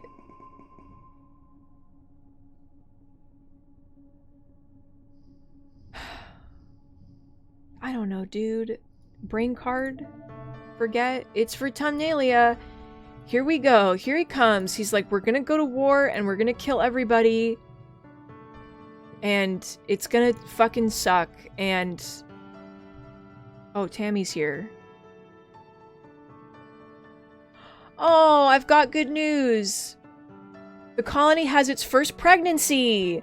The crowd murmurs in excitement and Lum beckons Tammy to join him. Everyone give a round of applause for Aspartame here, Vertumna's first mother.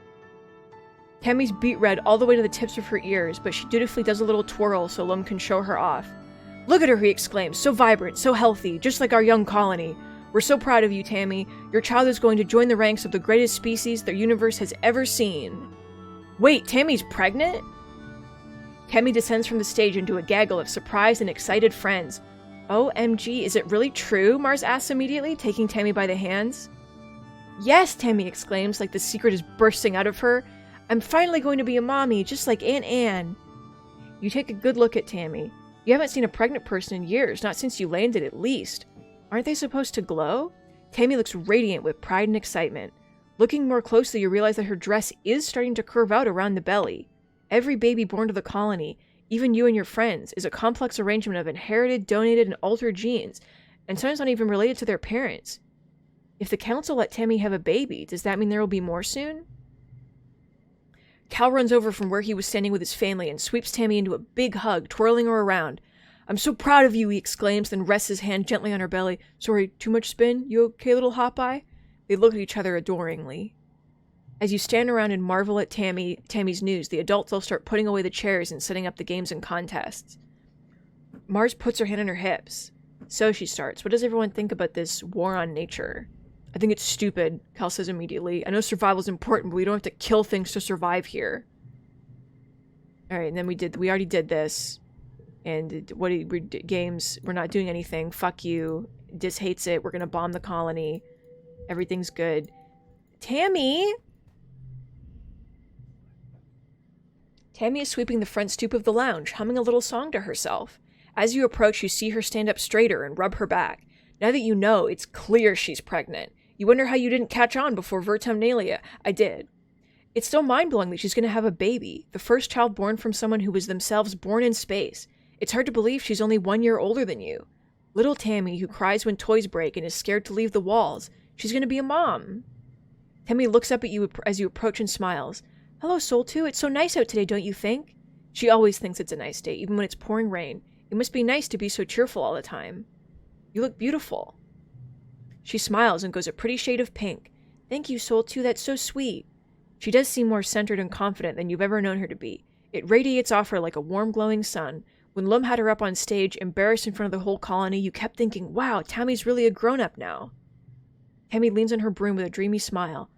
I thought about it for a long time, and talked to Aunt Anne and Dr. Instance and my dad, she says. I've always known I wanted children. She giggles and thought, lots of them, so why not get started now?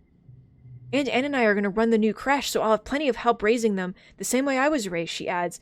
I might not be the strongest or smartest person in the colony, but I'm going to be the best mom. I know I can do this. Do you ever want kids, Soul 2? I mean, maybe. Tammy smiles indulgently. That's nice, Soul 2. I can't wait to see them in the creche. Tammy goes back to sweeping in the stoop, adding little snippets of lyrics to her made-up song. Can I see the baby, though, when it's born? I want to see the baby. Anyone else, not to jinx it, anyone else feel like immense fear, though? Anyone else feeling immense fear? Like, this is such good news, and you're like, this game doesn't allow that? This game doesn't allow good news? And this is gonna bomb the colony? Do you ever think about it? You know, and you're just like, yeah, dude. I mean, of course, this is good. Feels really good. I'm so excited for her and for everything to go well. Can I please hear the fucking thing? Oh my god. I'm 1 point off. I'm 1 point off. I'm gonna commit an atrocity the likes of which have never been seen.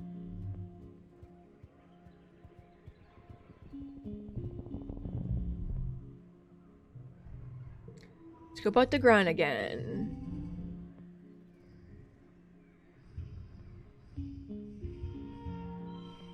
$16, $14. Okay, and then we got the 5 and the 4 and the 4 and the 4. And then we got the 4. Well, it's not a 4 anymore. There's no 4. Well, let's do this and then this.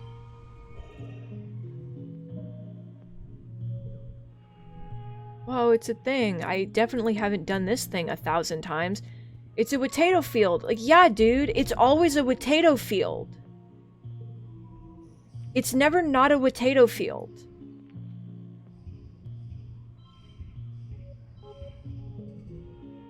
I think I'm gonna do this and then I'm gonna leave and reset again because my perception will go up enough that like I should be able to find the creature.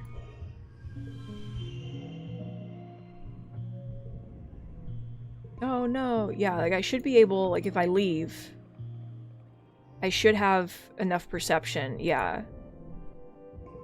Okay. Does anyone want to speak to me about anything? I didn't give you, I gave you a log. Every time, I give you a log. Wait, did I talk to Cal? Is he gonna react to the fact that he's gonna be a father? Does he consider himself a father? How does that work? No. What?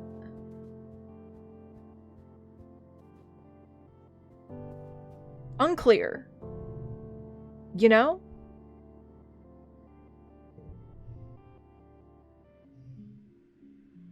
Oh, it didn't reset. Fuck. I have to go somewhere else for that. And then I have to fucking try again in the new year. I wasted a month. I'm gonna fucking die, dude. I'm gonna fucking die. Alright, here we go.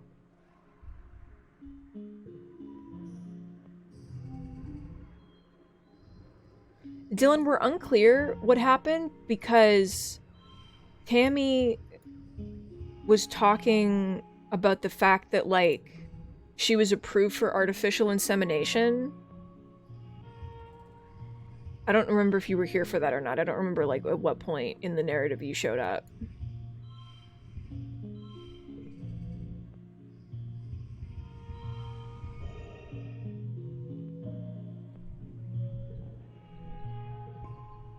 Okay, yeah, so, like, she was approved. They have, like, a gene pool.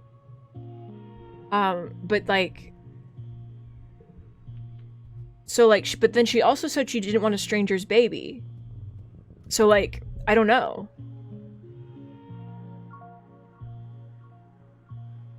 Oh, a dense cloud of... I mean, it's just stroll through. Hi, Alex.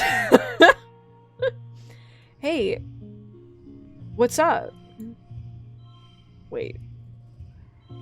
Get rid of that one, and then...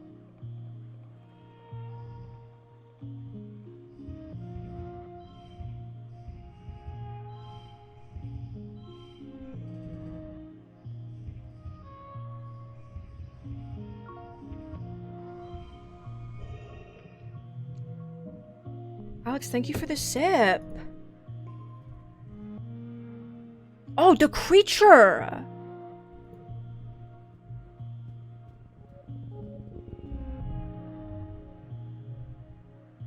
Oh my god, we'll harvest honey. It fucking forces me to harvest honey every time. I swear to god, dude.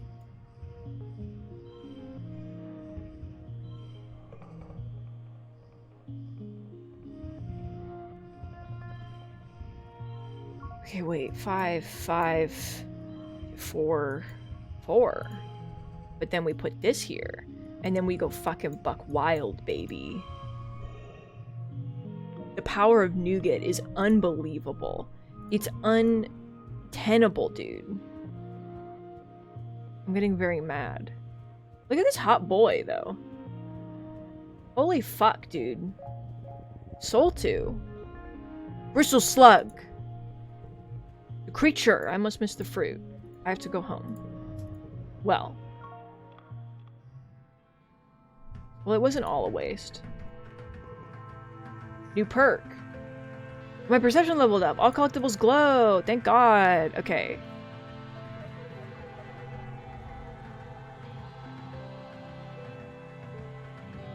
Rex screams when he sees you just walking towards him. Soltu, he calls out. Just the person I wanted to see. I wanted to talk about. Us. Rex tilts his head at you, in the corner of his mouth quirking up in a crooked fang smile. I mean, how can I say this? You're hot and I'm easy. Why don't we put those two things together and see what happens? He brushes the back of his fingers against your cheek. I know when someone's flirting with me, gorgeous. I can tell you're into this pup. Please don't say that, Rex! How could you make me say that sentence out loud? I can't turn it off. It's fine.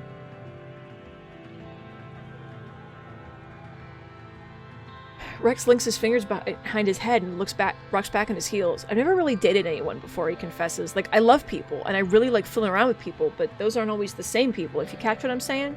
It's like how I love Nomi, but I don't want to be sexy with him, and I've definitely hooked up with people I didn't really feel anything for just because it was fun and we both wanted to.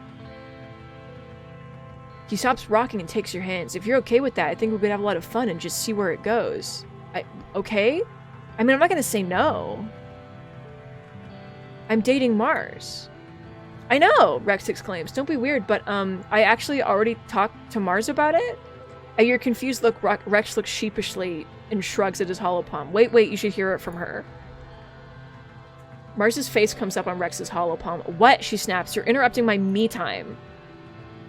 Hey, Angel, Rex answers. Can you tell Soltu what we were talking about earlier? About me dating Soltu and stuff? Mars narrows her eyes in thought, then smiles. Oh, yes, right. So he's there right now. Soltu, darling, I agreed to share you with Rex if you're interested. I can't believe this. She waves her manicured hand dismissively at the screen. Please feel free to do whatever you sordid little minds can come up with. I expect you to entertain me with the details, but I'm busy right now. Rex turns off his hollow palm and looks at you with a charmingly crooked smile. She said it nicer when I asked, he laughs. What do you say? Do you want to date me and Mars at the same time? Sure, dude. Let's date for real. What do we do now, Rex asks. Usually after I tell someone I want to kiss them, we just kiss? Is it different if you're dating? Kiss him. You have mercy on Rex and pull him in for a kiss, deep and languid. He melts into you, making a happy noise in the back of his throat as you embrace each other. Wow, he murmurs into the kiss. Those kind of kisses are just like on tap now? Okay, I could get used to this. The power, I'm gonna buy some cakes. Wait, I'm gonna buy some cakes. I'm gonna give a cake to Tammy and stuff. Purchase cake. Purchase cake. Purchase the final cake. And then I'm gonna go on some dates. And then I'm gonna give people some kisses. Oh my god, right! Months have been passing! Wait, how many months?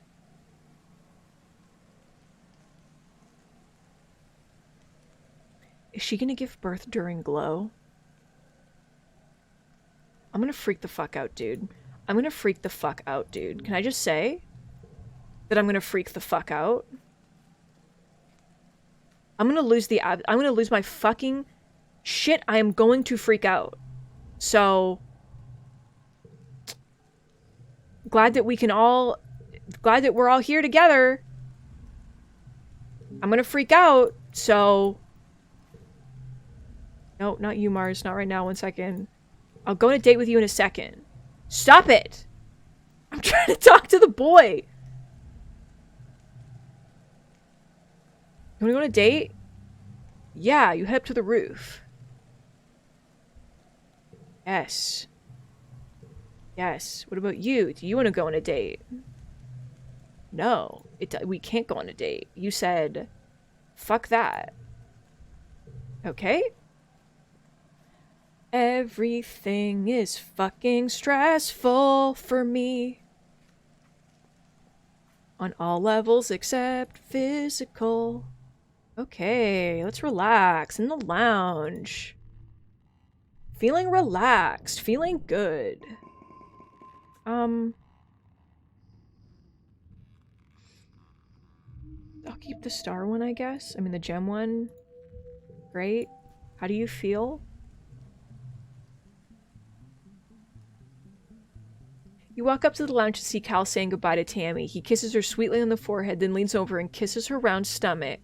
Tammy giggles, covering her mouth with her hand. No! No! I'm gonna throw up. I'm so stressed. I'm so stressed. I'm gonna throw up. I don't want to be here anymore. I don't want to be here. Wait. Okay. Boss event remaining. Boss event remaining. I'm going to the plains. Wait. Fuck, dude. We can't do the thing? There's still no, like, you hear the thumper hopper. Fuck you. I'm so mad. I'm so stressed. I'm so stressed. I'm so stressed. I've never felt this way before in my life. Oh. I forgot that they glow now. I got used to them not glowing again. And now we're back here. Oh. Another log for Rex. Good. Nomi. You hear Nomi shouting for help. Nomi seems to have fallen headfirst into some kind of Nomi-sized flower. Is it eating them? It's engulfed Nomi's upper torso, its petals pulsing as it pulls them down further. You could use your plasma cutter to cut them out there if you can figure out what part of the creature to cut without hurting Nomi. Oh my fucking god. What the fuck? No. Okay, wait. I'm gonna do this. Alright, I'm gonna save all these, because this is gonna be fucking crazy when I do this. You guys aren't gonna believe what I'm doing when I do this. Oh, it's unchangeable. Okay. Alright, baby. Here we go.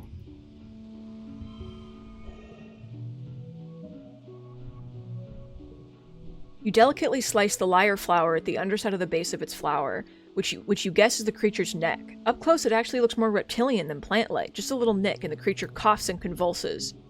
Nomi spills forth in a flood of digestive juices. Ew, ew, ew, yuck, my outfit, stupid flower. Nomi stomps and shakes their fist at the flower, which lurches away on a fat, snake-like body. That was it? That was your reaction? To being, like, digested? Just ew. Ew, gross. Like, I guess. Big card. Big card.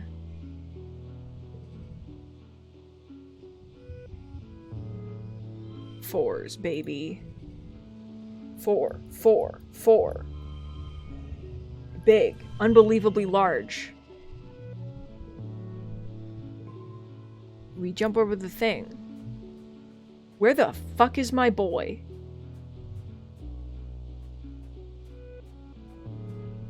Oh, the bush bub! The biggest bush bub. You hear Dish shouting from nearby to come quick and look at this. You meet up with this on a curiously clean part of the path. There's no twigs, pebbles, bits of grass, or the ubiquitous dorpsmoth scales that litter this area. It almost looks like it's been swept clean.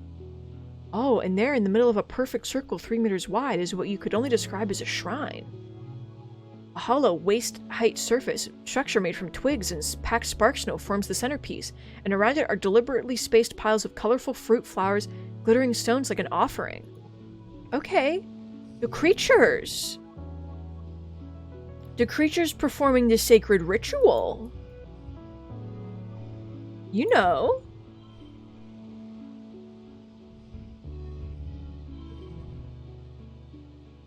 Five, 8, fucking a million, fucking 4, 3, fucking big, fucking 2, fucking...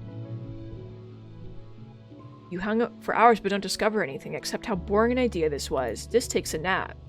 You're almost falling asleep when something shuffles into the clearing. It's a bush bub. It crawls slowly along the path. It stops to pick up a pop flower. It stops to pick up a stone. When it arrives at the shrine, it carefully places the flower in the pile of flowers, and then the stone in the pile of stones. Then it picks up the stone and repositions it just so. You wonder if this creature is somehow religious? Or is it trying to attract a mate with this little show of decor? There's so much you don't know about the animals that live here. I'm sorry.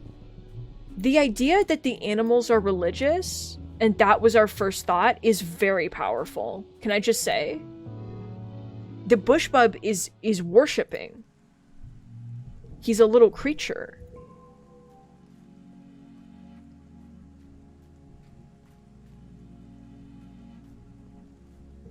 What's up, Tammy? Oh, you think your dad's gonna die? Wow, that fucking sucks. Wow, everything about this sucks, dude. Everything is terrible. I don't want to be here. Okay, hey, Dis. I'm not afraid to die. Cool. Cool that you're, like, quoting Peter Pan or whatever, but can you do me a huge favor and not bomb this establishment? Can we just do that real quick? I guess I'll go... Okay, where's another boss thing remaining? I'll go here again, sure. We'll go do this. We'll go do this, and then glow. Oh my god, I'm so uncomfortable. I'm so scared. The fuck is that? Oh. Didn't look like a bobber fruit, but I understand. I don't remember where the end is, so that's an issue. Oh, there it is. A feast of berry bushes. Research them. Research the creature. Heart becomes 3. I mean, sure. 3/3. 2. Get rid of the shit cards. And then unchangeable. And then 4/4/4, but not really. And then 5. But then it becomes 4, and then it becomes 4, and then it becomes 4, and then we win the game. So they're edible. Harvest them. Yay. Hello, creature. You come across a terrible scene. A manticore has cornered a little hoteye and is playing with it, batting it around and catching it over and over again. The hoteye is screeching in terror. Break up the fight. Do not. Carmel, welcome. I'm really loving this game. Unchangeable. That's not really the best place to put that. Okay, 2 unchangeables? Really? What about 15?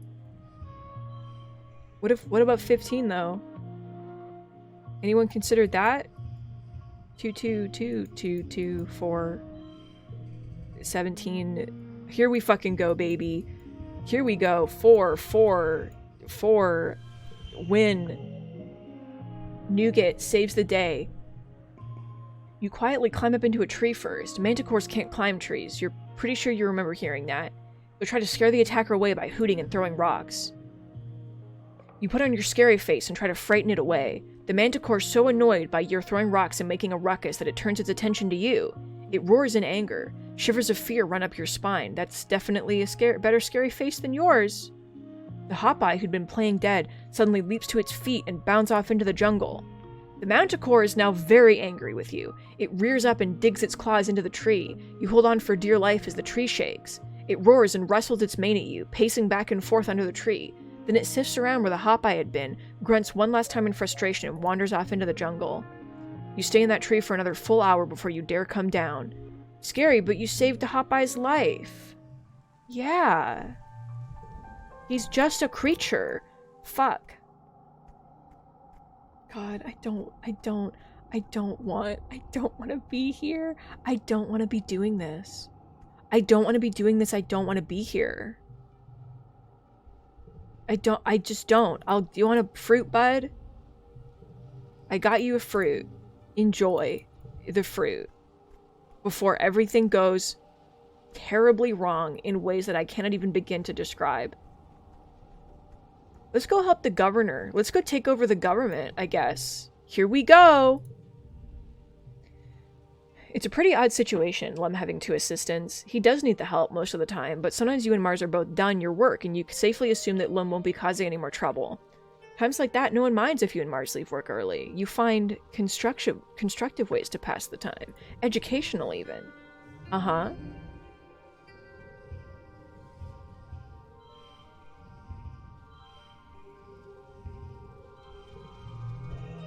Win the game.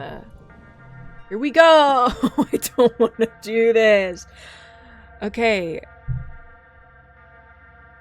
We're not a fighter, though. But, like, I'm saving.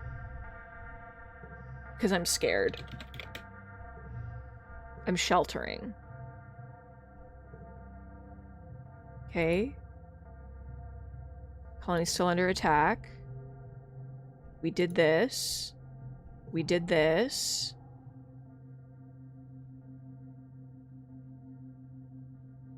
Okay, but like, where's Tammy? They didn't elaborate. Oh my god, okay. Tammy and her dad are staying with Cal and his family in their suite, though Uncle Tonan's taking a shift on the walls. Cal peers out the window. I can't believe it's still going on. What's gotten into them all? Tammy joins him at the window, her ears twitching. She rests her hands on her huge pregnant belly. She's due any day now, probably. Stop it. I can hear all the monsters out there, Tammy whispers. I hope my dad is safe. Cal tucks her in under his shoulder and they both stare out the window in silence. Eventually you manage to coax them back to play a few holo games, but they're still very scared and subdued. 4 more days pass. Okay, we read this part. Everything's fine. The siege ends. The alien attackers have been defeated. These two yell at each other. Okay. You have horrible dreams about everything. Everything's okay. Holy shit.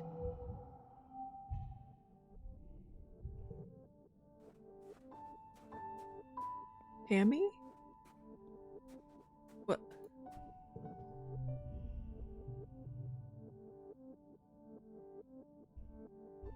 Oh my god, okay. I have never been so scared in my life. I have to be honest. I was so anxious that I was, like, gonna pass out.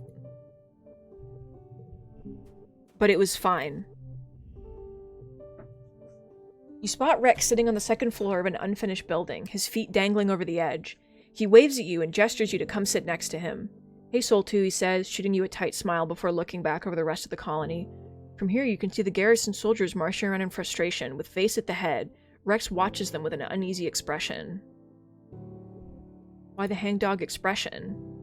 He musters up another smile. That's a good one, he says. You always know how to brighten my day. You have one more surprise up your sleeve, though.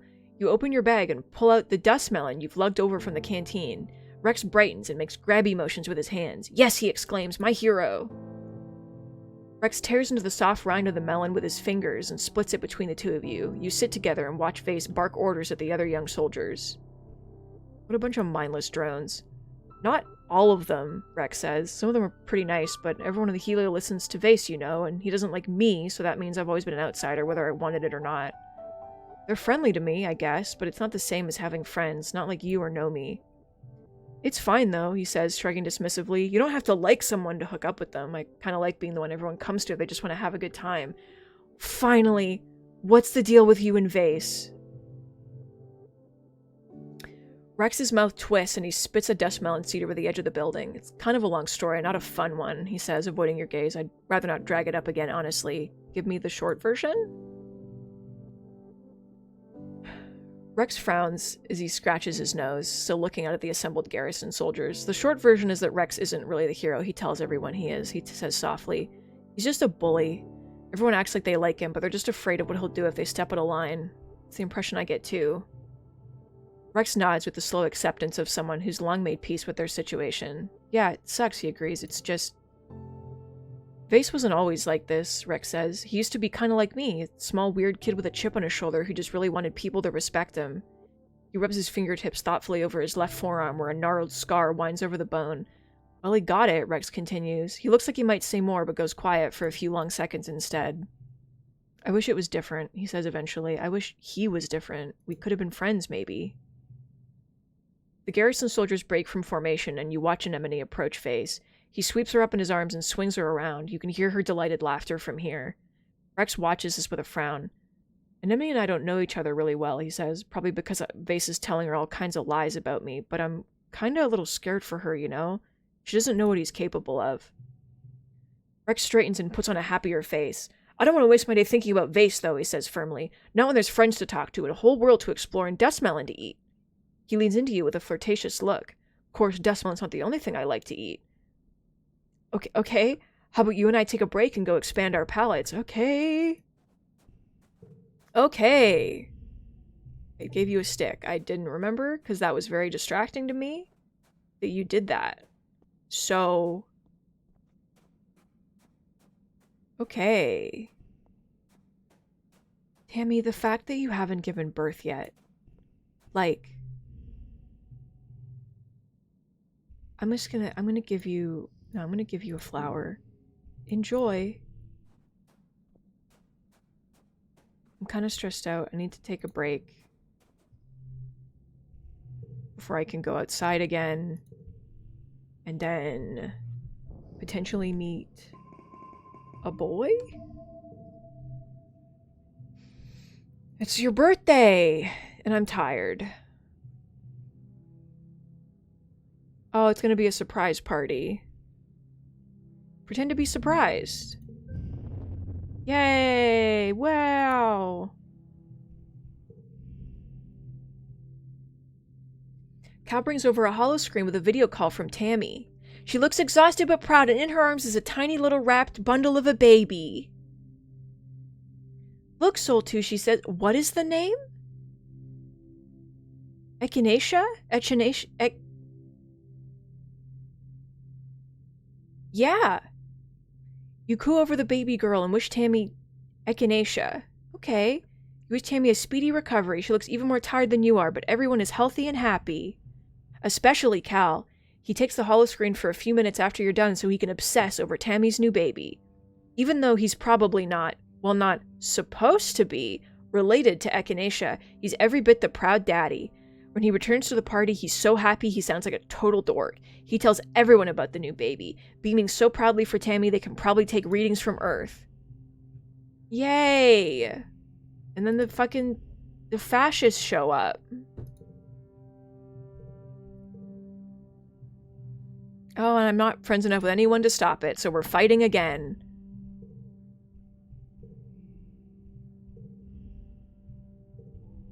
Yay! Can I see the baby?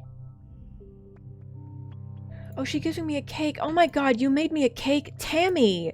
You just gave birth, Tammy!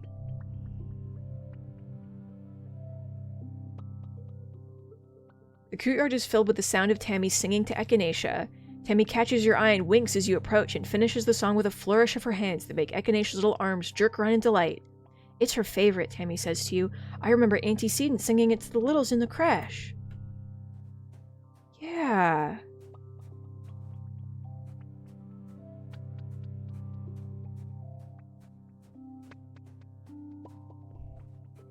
How about you, Cal, my boy? You're communing with the planet? That's cool. Huge fan.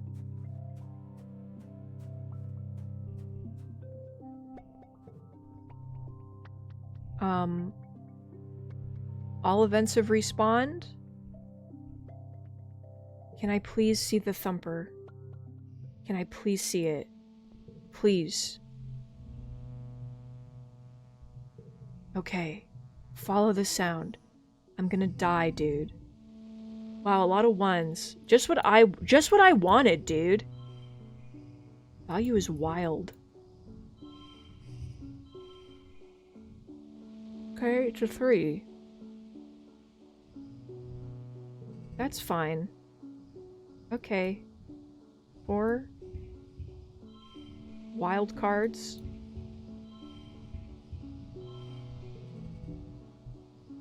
Surprise party! Let me do this, and then this. And then a 5. But it's over there instead. There it is. Fucking thumper. Oh my god. Well, I can't analyze it. It's pretty cool. There's an alien civilization. It's aliens. Well, now I want to go over there. I want to go to the... No, I don't want to be here anymore. I'm going home. Like, that's all I wanted, so I can go to the fucking place with the guy in it. That's it. Do you understand, game? The place with the guy. You've been reading it as echidna? Timmy. Timmy, that's very powerful, actually, to imagine naming a baby echidna. In this universe, it's possible. Anything's possible. Finally, I'm here. Okay, we got the gliders. We got the guy. What's the glowing device? I got it. Cool. Great. Also this, and then also that, and then what are the stone structures? They're here. They're queer. They're... Okay, good. Oh my god. Thank you. Goodbye.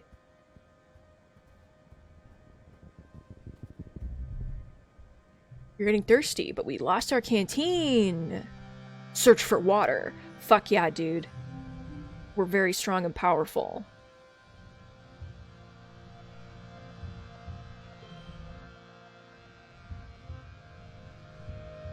Very strong. Very powerful. Unbelievable.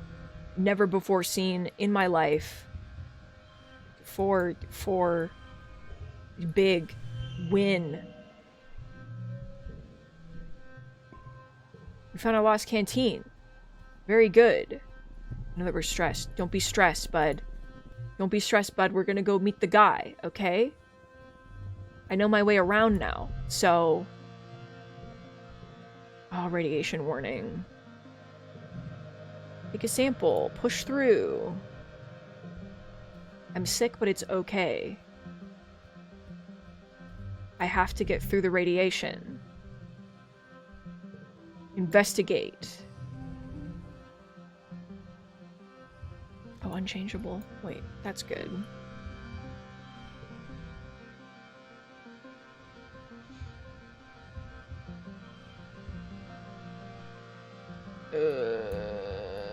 Beep. Beep.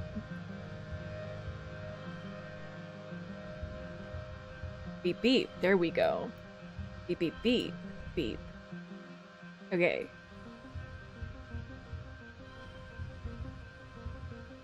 Oh, it becomes red so it doesn't...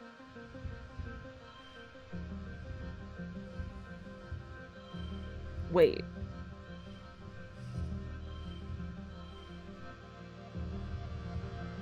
No.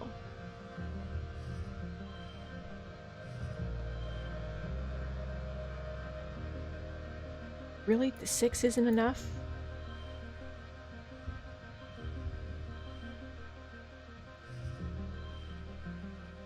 Oh my god.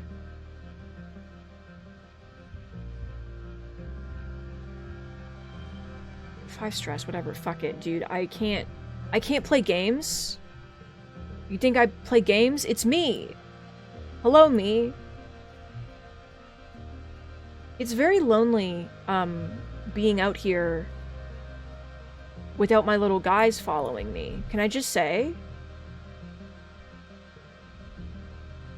Hello, float cows. This is very distressing to me that there's no guys. No, I want to get past the thumper. My boy is down there, guys. My boy is down there. Well, he will be at some point. Are you with 5? It's pretty good.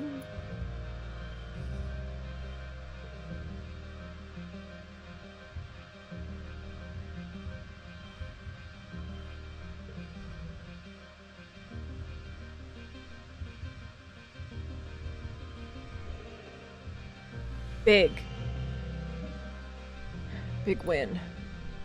Okay, we got the thing. I'm not too tired at this point. Okay, he's not here yet, but he will be. The creatures! Come up on the back of the creature. And on the other side of the creature. Here we go. Very mad.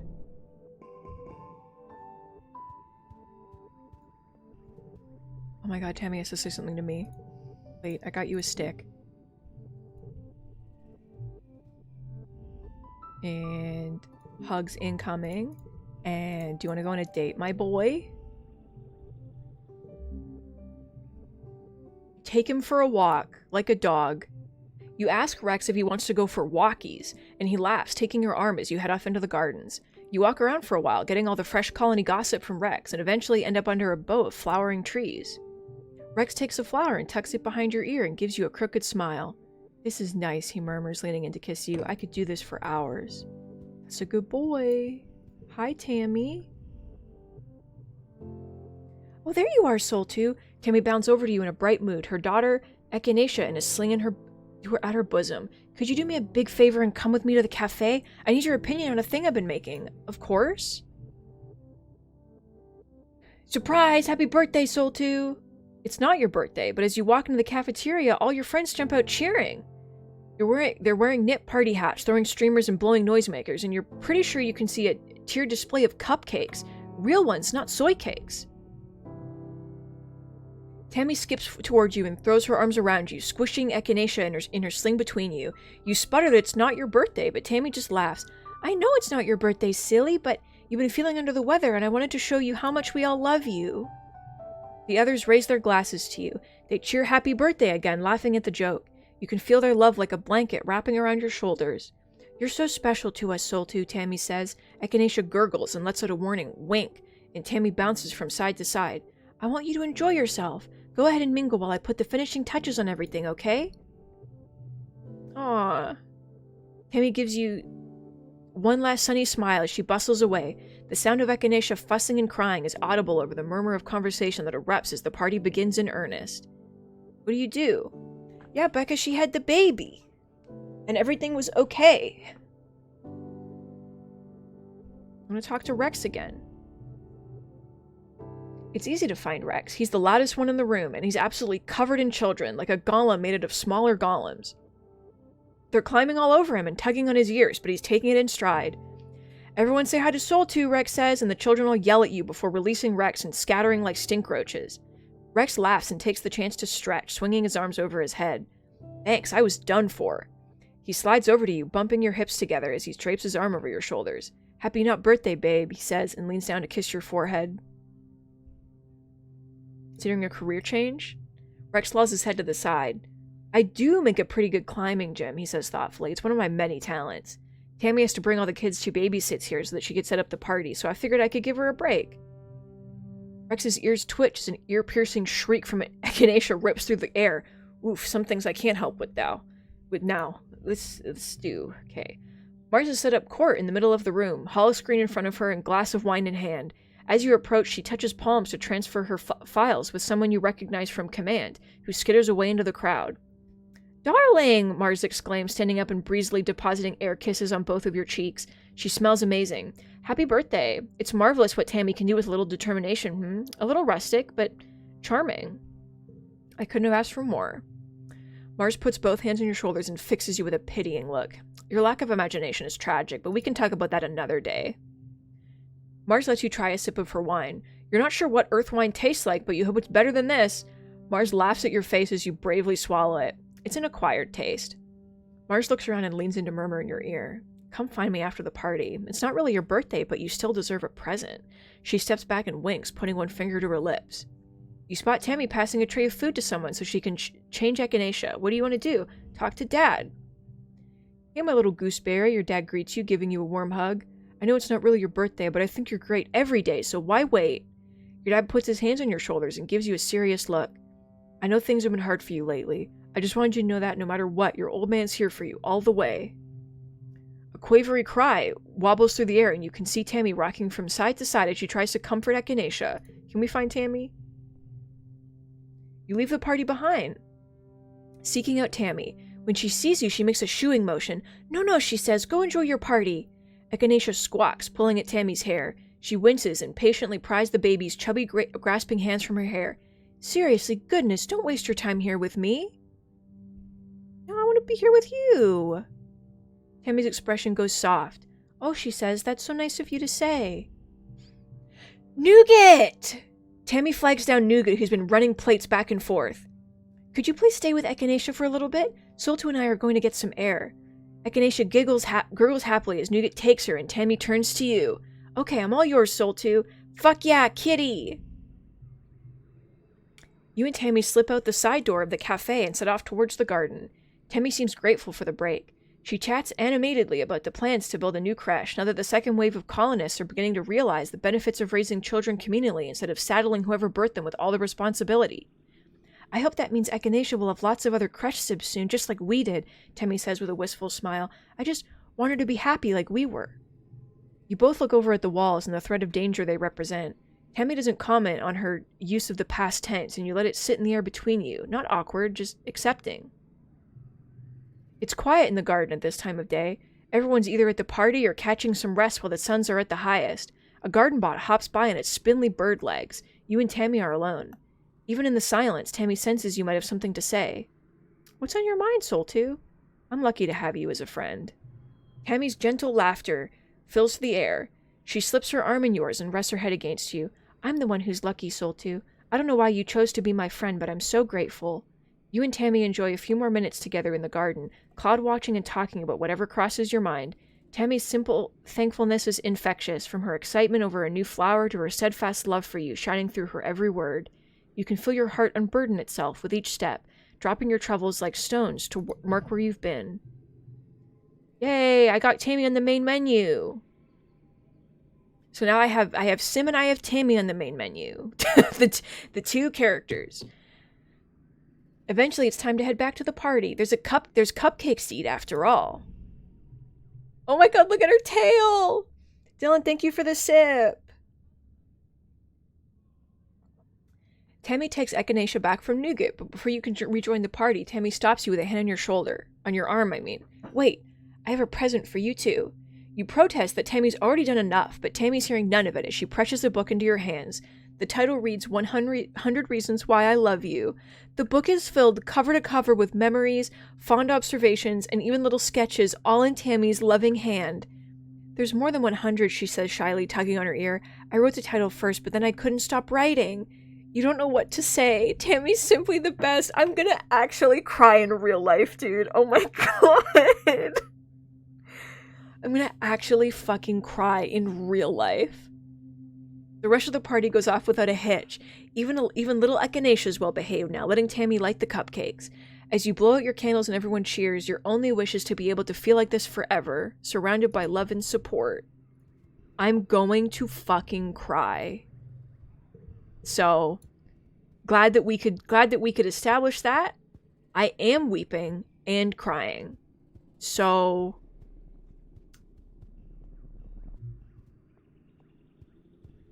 I'm injured from... Oh god, I'm injured from walking through the radiation. Can I leave? I can't leave. I have to go do something else. I have to go take a rest, unfortunately. The last time there was a baby in the colony, you were basically a child yourself. You don't remember babies being so loud. The adults are all very empathetic to colicky, fussy Echinacea. Wow, I just like... Every time you've seen Tammy since the baby arrived, she's looked more tired. At night, you can hear them all the way in your room, Echinacea's tiny choking shrieks and Tammy singing to her until her voice goes hoarse. Everyone expected Tammy to rely on Aunt Anne in the new creche, letting her watch Echinacea just like she watched all of you when you were babies, but for some reason, Tammy's been stubbornly trying to do it alone. Maybe because she's so much experience from volunteering in the old creche, Tammy thinks she doesn't need the help. Even when she does put Echinacea in the creche, it's because Tammy's right there, still caring for her. Then, the things Tammy would normally help with get backed up, which makes her even more stressed. Aunt Anne has tried to convince Tammy not to be so controlling. It takes a community to raise a child. You've all grown up believing that. But whenever anyone even insinuates Tammy might not be all Echinacea needs, she starts crying and yelling at them. You've never seen Tammy yell. It's really unsettling. You find Tammy in the lounge, bouncing a squawking Echinacea on her shoulder. Though her movements are light and happy, her face is empty, like she's totally checked out. Hey, Soul2, she says, summoning up a smile as you approach. Sorry, am I being too loud? I can go somewhere else. How are you? Just then, Echinacea starts howling, her little lungs making a truly impressive sound, and Tammy falters. She hushes. Mommy's got this, it's okay. Tammy has not got this, and she knows it. You can tell she doesn't really think she can handle this. Oh, the baby. It's my turn to babysit. Oh! Look at the little plush guys. Look at the little guys. Tammy brightens. Oh, that's a great idea. Echinacea, I think it's time to meet Uncle Soltu. You and Tammy fall into a routine where every evening after dinner you take Echinacea and go for a nice long walk through the gardens. Getting just a few hours of sleep before staying up most of the night with Echinacea does wonders for Tammy's sanity, and soon she's confident enough to allow other people to help out during the daytime. Cal is relieved. She'd been freezing him out as well, insisting that because Echinacea is her baby alone, she should be able to handle it. Seeing him hold Echinacea, it just looks right. Eventually, Tammy agrees to place Echinacea in the creche during the day so she can fully recover from the birth and sort out her mental health. She still spends a lot of time in the creche, but it's because she wants to, not because she feels like she has to prove she's a good mother. It's still hard raising a baby, but Tammy's going to do great, with a little help from the colony that loves her. Oh. Forget.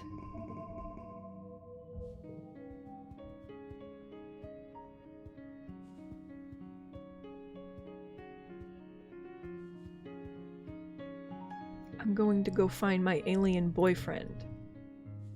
So, there's an alien civilization out here, and I need to give them a kiss.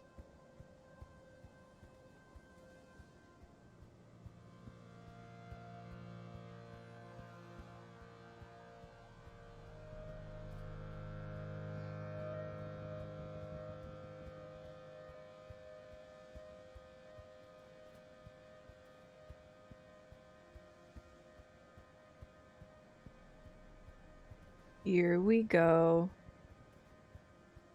Here we continue to go. We're still going. Nope, not that way. I always go that way. It's not that way. It's this way. Gotta get to the end of the line. Gotta learn about the creatures. Cross the bridge very carefully, but just cross the bridge. Oh, and then we almost die, but then we don't die. Okay? We're not gonna die. We're not gonna die. It's okay. Oh, you can't. You just go home. I forgot that you just go home. Which is actually not ideal because I just wasted a month of my time. You absolute motherfuckers. You absolute motherfuckers. I swear to God.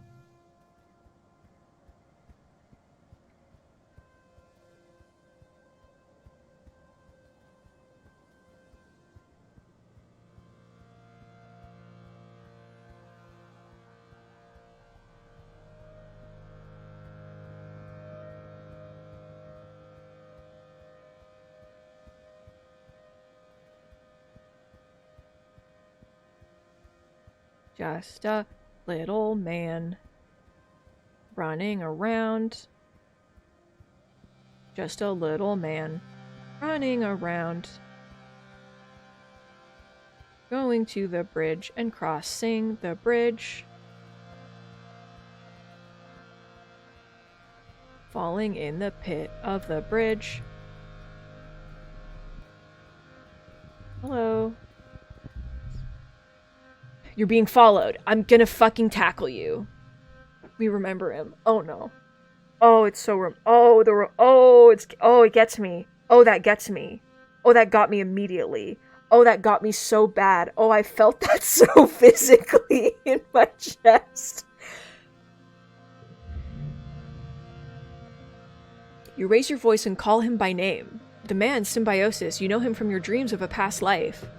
After a few seconds, Sim reappears with a suspicious look on his face. How do you know my name? It's a long story.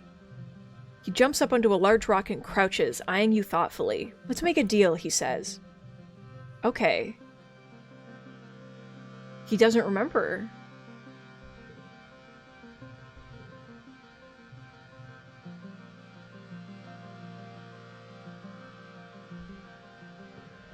I'm looking forward to the story of how you came to know my name. Okay. You're struck with a sudden sense of remembering so strong that you have to stop and hold your head. Meeting Sim again. It's just like it was before. The tropes at play? the tropes at play. Now we need to be considering the tropes at play here. Because I'm considering it. Is the thing. The cave. The creature.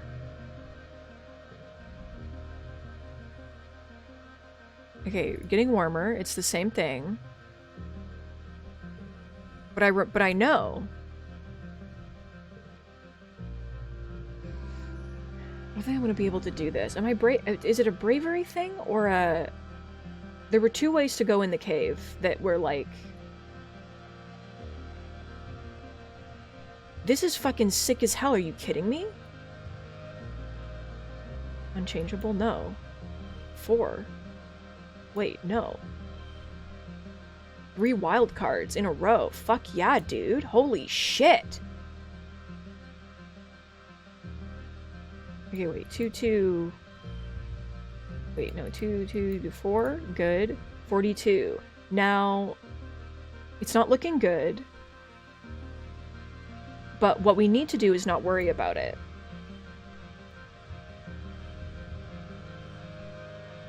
Okay, can you go here and do this?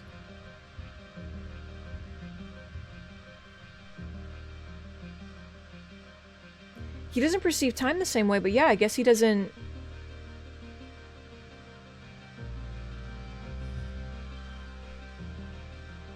Because this counts because it's wild, which means it's blue. Now it's what? 32, 33. Oh my god, I can push through. Fuck. I'm very stressed, but I got through this part. Okay. Convention your footing. You're fine. We're in the valley. We're in the converger facility. Can I keep exploring? No. Okay.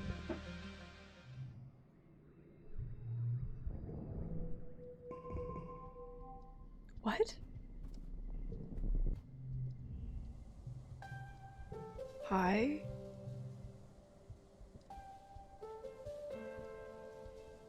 Oh, because now we've met Sim. Yeah, I mean, he knows about Sim.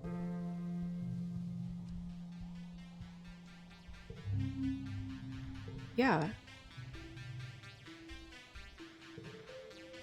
Yeah, no, he's a secret. I know you're in love with that boy. You can't fucking lie to me. I've been here, baby.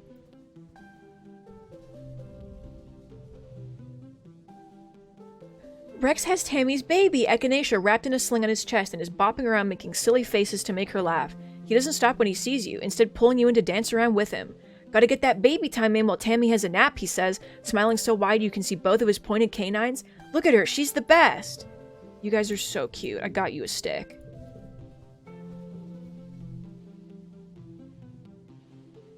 You're walking through the courtyard looking for Rex when something moves quickly at the corner of your vision.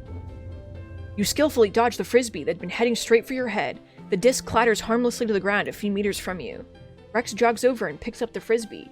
Hey, Soul 2, he hails you. Sorry about that, I'm playing catch with Nougat, and well, he elbows you in the side, grinning. She's got a hell of an arm on her. Guess she used to be big into sports ball. Good thing I'm so high energy, right? I've been helping Tammy take care of the kids, Rex continues, spinning the frisbee on his fingertips. She told me you all used to raise children together before the creche was destroyed. I would have liked to see that.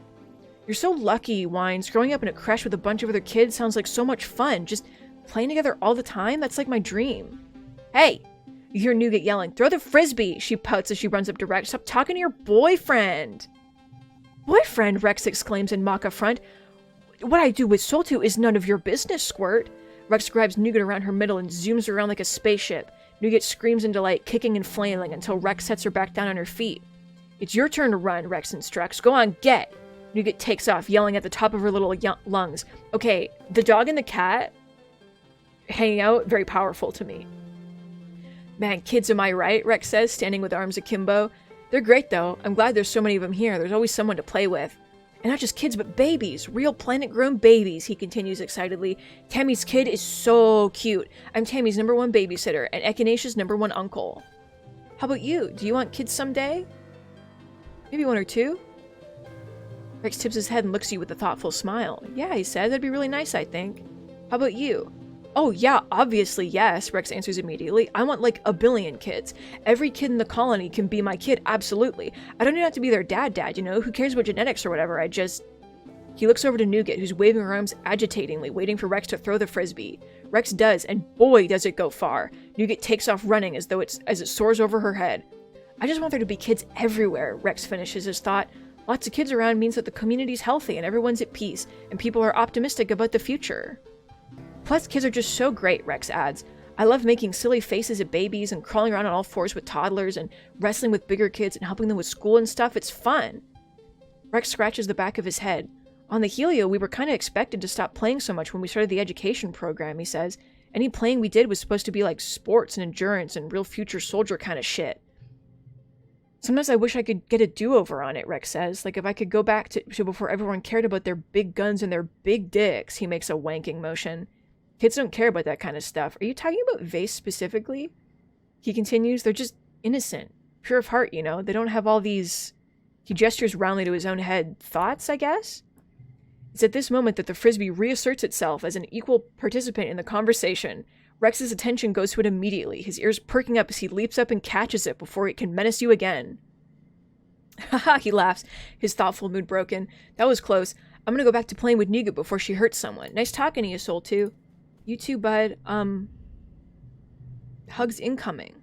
So, is our relationship, like... Oh, it's only 72. Thought it was higher. Crazy. I got you a flower. I know that our friendship can't go any higher, but I love you, so... Enjoy. Hello, Mars. Want to go on a date? You open your mouth to suggest something tame, like grabbing dinner, but Mars stops you before you can even say it. Wait, no, just follow me. You do, and she leads you into the personal quarters wing. You get about halfway to Mars's room before she's hustling you against the wall in public and leaving biting kisses down your neck. Whatever you have planned, I have a better idea, she murmurs. What do you think? What do you think indeed? You spend a few enjoyable hours in Mars's embrace, emerging ruffled and red-faced and a great deal more relaxed. Okay.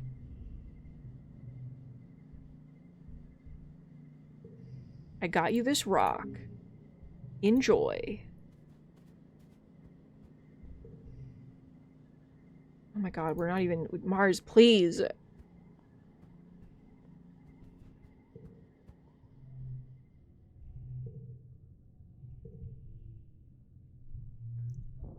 Forget. Oh my god, it's for Tumnalia. But not really.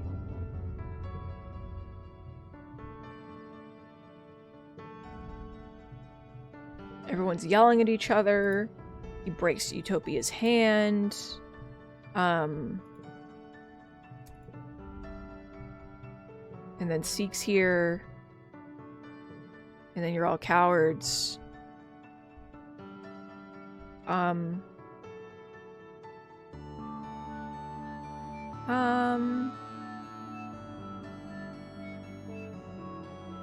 Let's hang out with the Stratos.